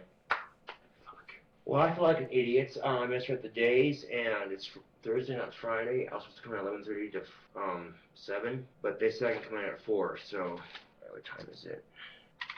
Alright, I got plenty of time. Yikes. Wow, I feel like an idiot. I feel like an idiot. Anyway, back to the video. Yikes. It's the lip gloss I bought. I thought I just put on like lipstick, but it doesn't work out like that, so. Yeah, that was a major mistake. I thought it was Friday, not Thursday. Fuck. But thankfully enough, Wendy's is very patient, very understanding, so they said I can come back and work at 4, so. Cool. Alright,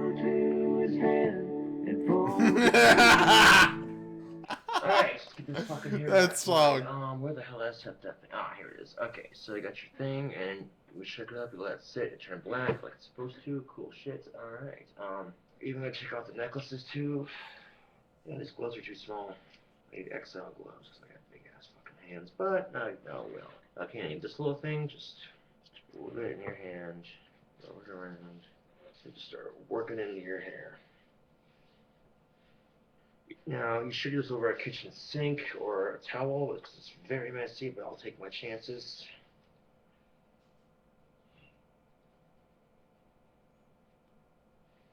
So a lot cheaper and a lot better for your hair than doing it in the salon. I can guarantee you that. Well, truth be told, I don't have to get in the shower and get completely naked. I can just rinse my hair out underneath the shower head. So, again, this does sound good right now, but I gotta go to work in a couple hours, so that's not gonna happen until I get off work. Let's do that before I get off work.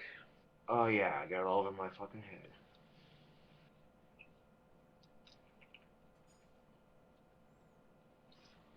Yeah, it's a chick product, but you know what? Fuck it, I don't care.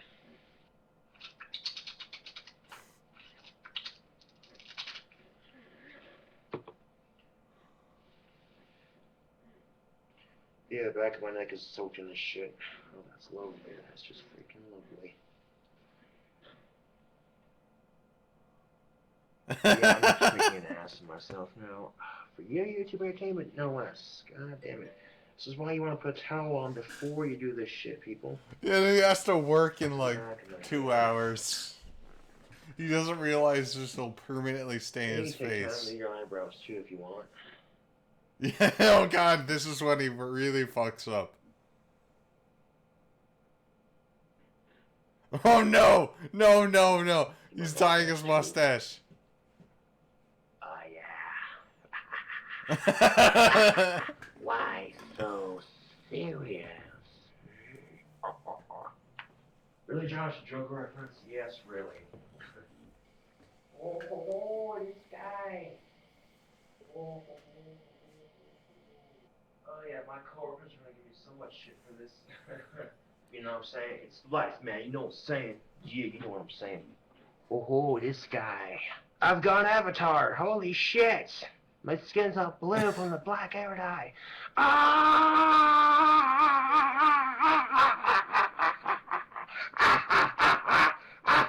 Oh, look, the blue skin clashes so horribly with my tainted teeth. Oh, how fucking lovely. How fucking lovely. Of course, it wasn't much of a mustache there to begin with, but yeah. Oh well. For a ball last, I guess.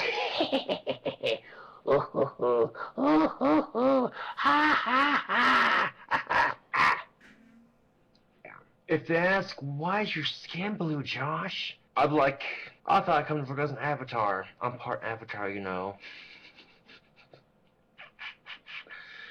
Yeah, why are one of those funky looking dragons to work? Yeah, that definitely saved me on transportation. Right? Right.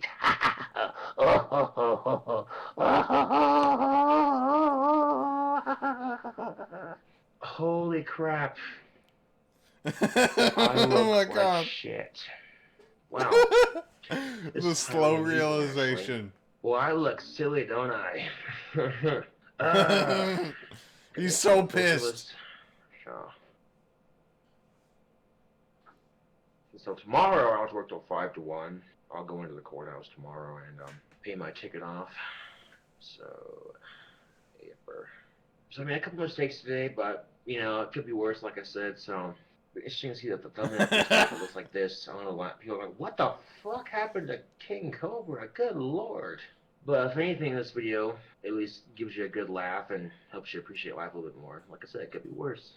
Oh, I'm Joseph, the French Avatar. Oh, sacre bleu. That's the Avatar.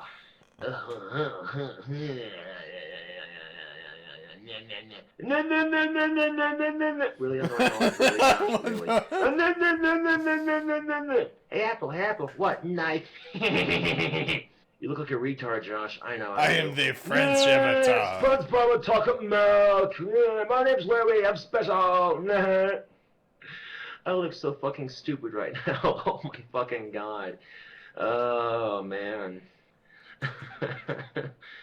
Oh, I look horrible. Maybe I should dye my chest hair black too, then I'll look really stupid. It'll look like I'll have blue boobs or some shit. Blue boobs! You can tell he's just like pissed. Jesus Christ, man. But at least my hair's He's black. pissed in his so King Cobra way. I better wash this shit off and get in the shower. So until then, I'll see you guys there. Until this is King Cobra JFS in the video, and I'll catch you cool dudes later and dudettes. Catch you cool cobras later. I'll see you guys later. Thanks for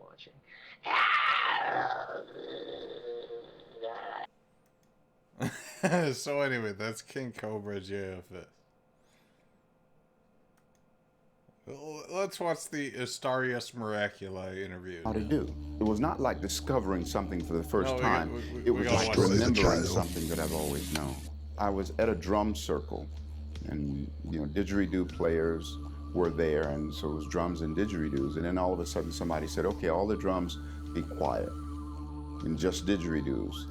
And so 6 didgeridoos were going off at one time. So that was my first experience of a live didgeridoo. I think God wanted me to really get the message. I played the didgeridoo for about 1 year when I had this mystical experience. And Spirit called my name from the inside, says, Astarius. Now, it's not always that clear with Spirit, but this is one of those 2x4 over the head moments of clarity. And Spirit says, you're from the clan of the trumpet angels. And a light went off in every cell of my being. And I had this instantaneous understanding of why I'd had such a profound experience with the didgeridoo at that time playing for just a year. So all of the things that I do with sacred sound is by virtue of my clan, a clan of angels who are the keepers of all the sacred sounds. They taught me that didgeridoo is not that tube that the sound comes through. Didgeridoo is the sound itself that's coming through, and that instrument is its body. Then I decided, okay, I want to do vocal harmonics as masterfully as I play the didgeridoo. He's fucking good at Mongolian throat singing. I love this man.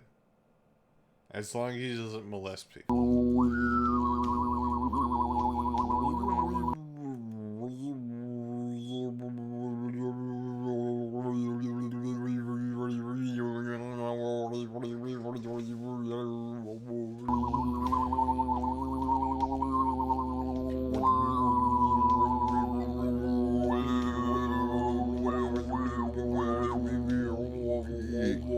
That's producing simultaneous. We gotta listen to some Mongolian throat singing because I love it. It's my favorite form of singing. Mongolian throat singing.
Strings are wiggling. Beautiful.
Look, he's out in the middle of fucking nowhere. Like, this is impressive. He just like climbed a mountain to do this song with his instrument.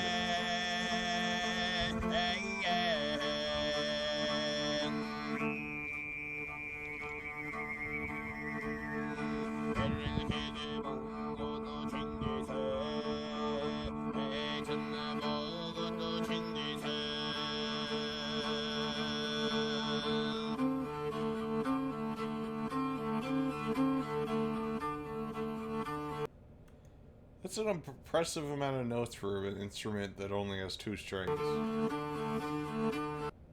And it's got like a bunch of like feathers stuffed in the bottom.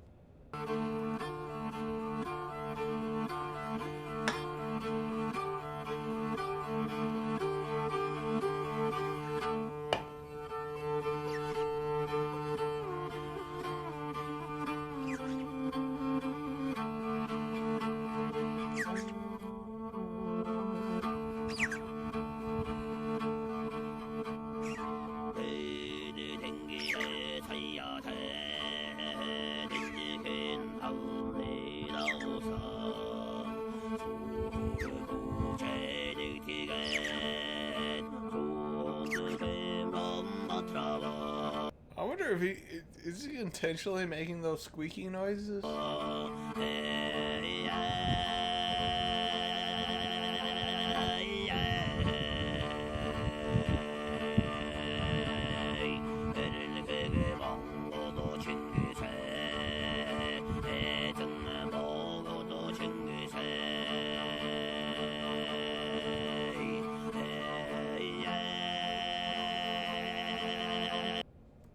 Anyway, back to Astarius. Highs and lows with one voice.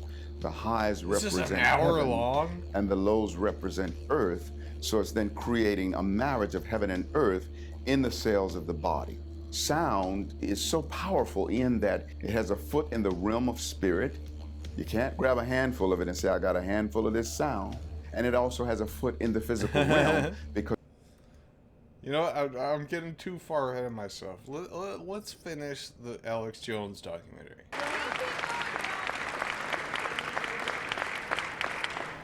Page 48. Each building code enforcement department receiving a grant under subsection A shall impanel a code administration and enforcement team consisting of at least 1 full-time building code enforcement officer, a city planner, and a health planner or similar officer. Oh no, not building code regulators. Oh no, we're being I can take you to Chickasaw, Mercer County in my district. They don't have 1 full-time person that works for the village, all right, not 1. Look at the mandate on every city, village in America right here in this bill. So that we're not only going to tell you what the codes are going to be, but we're going to tell you how many people you need to hire to enforce this. Page 41, determine any geographic area within the contiguous United States that lacks a federal power marketing agency. Because, you know, we can't move power around the country without a federal power marketing agency.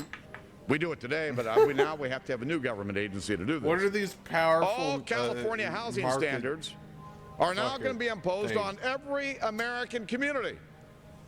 You don't have the right to have your own building standards in your community or in your state. Hell no, the federal government's going to tell you what they are. It quickly. What's next? Requiring a license to toast in your own damn toaster? It became clear why Pelosi and the Democratic leadership were desperate to keep the contents of the bill Good morning. Sunday morning. secret before the vote. Now, because of this underlying bill, the federal government will virtually Michelle Bachmann. Oh, God. have control over every aspect of lives for the American people. It is time to stand. Oh, yeah. Again, like, since you're my only... Well, do I have another viewer? The Topayer is sound off. Go with him. Sound off in my chat if you're actually watching, because I'll continue. But... I continue the stream depending on how many people are viewing me. Sound off, fuckers. You too.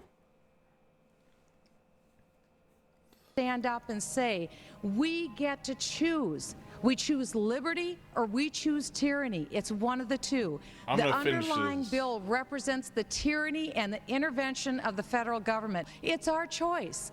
What will we choose today? Will we choose liberty or will we choose tyranny? And I know that we'll be facing the single moms. Yes, Louis Gohmert and what's her name?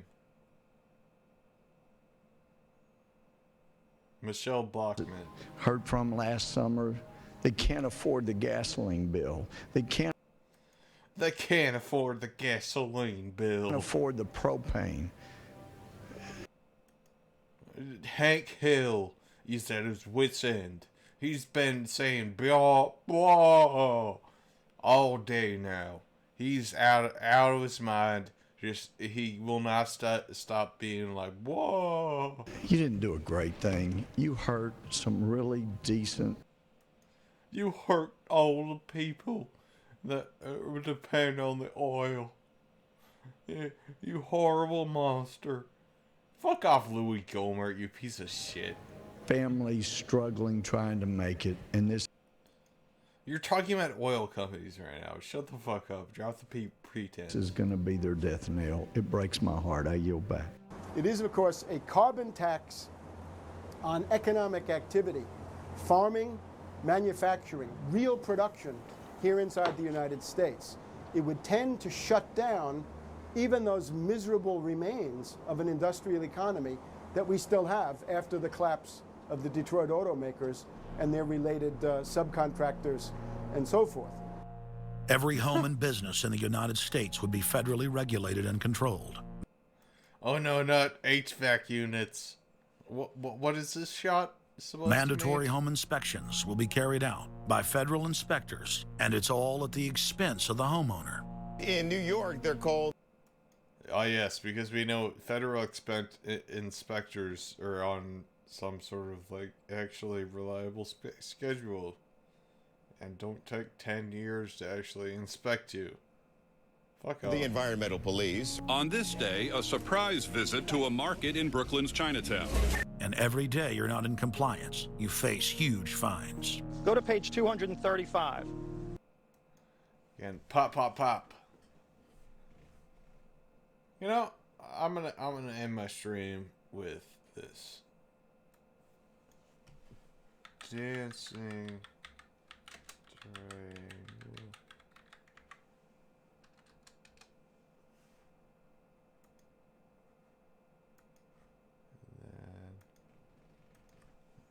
And then Meg Towsop.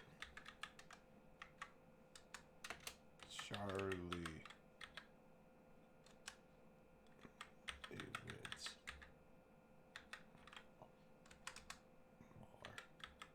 By the way, everybody that follows me, follow Charlie Winsmore because he's amazing. Won't give a female my email, and my password. Let's see. Charlie wins more MGTOW. 5'5", but that's. Shout out your channel. No, it's good. No, you can shout out your God channel. bless. Go ahead and shout out your channel. God bless. God bless you. Twitch.tv Dr. Disrespect. Check Okay. it out. All right, thanks for coming, man. Take care. Triangle. Romance is a lie.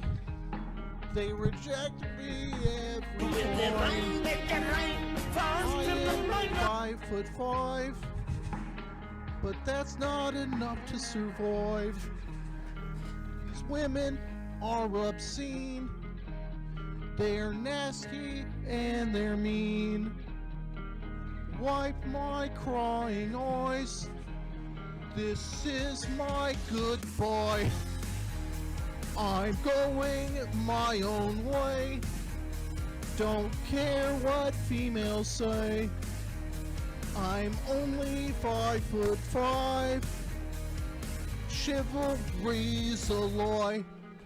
She said, you're too short for me. I said, you are mean. I'm going my own way. It's MGTOW every day.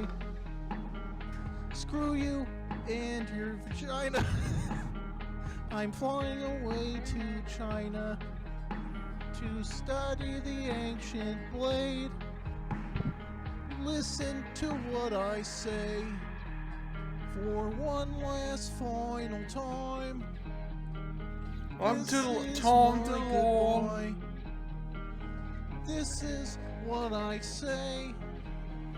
I make MGTOW. I came all up with the way. see how my ass works slide in his chat. By Give the a way, that's female me. my email or even my password. I'll just turn around so you can see how my ass works. I'll fart in your face cause you're a disgrace. I'm calling it quits for the female race. You can't keep up with my MGTOW pace. I'm my own man and I have my own plan. I am packing my bags and moving to Japan. Bye bye, everybody. Cause I'm MGTOW. MGTOW.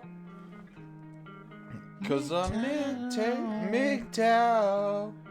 MGTOW.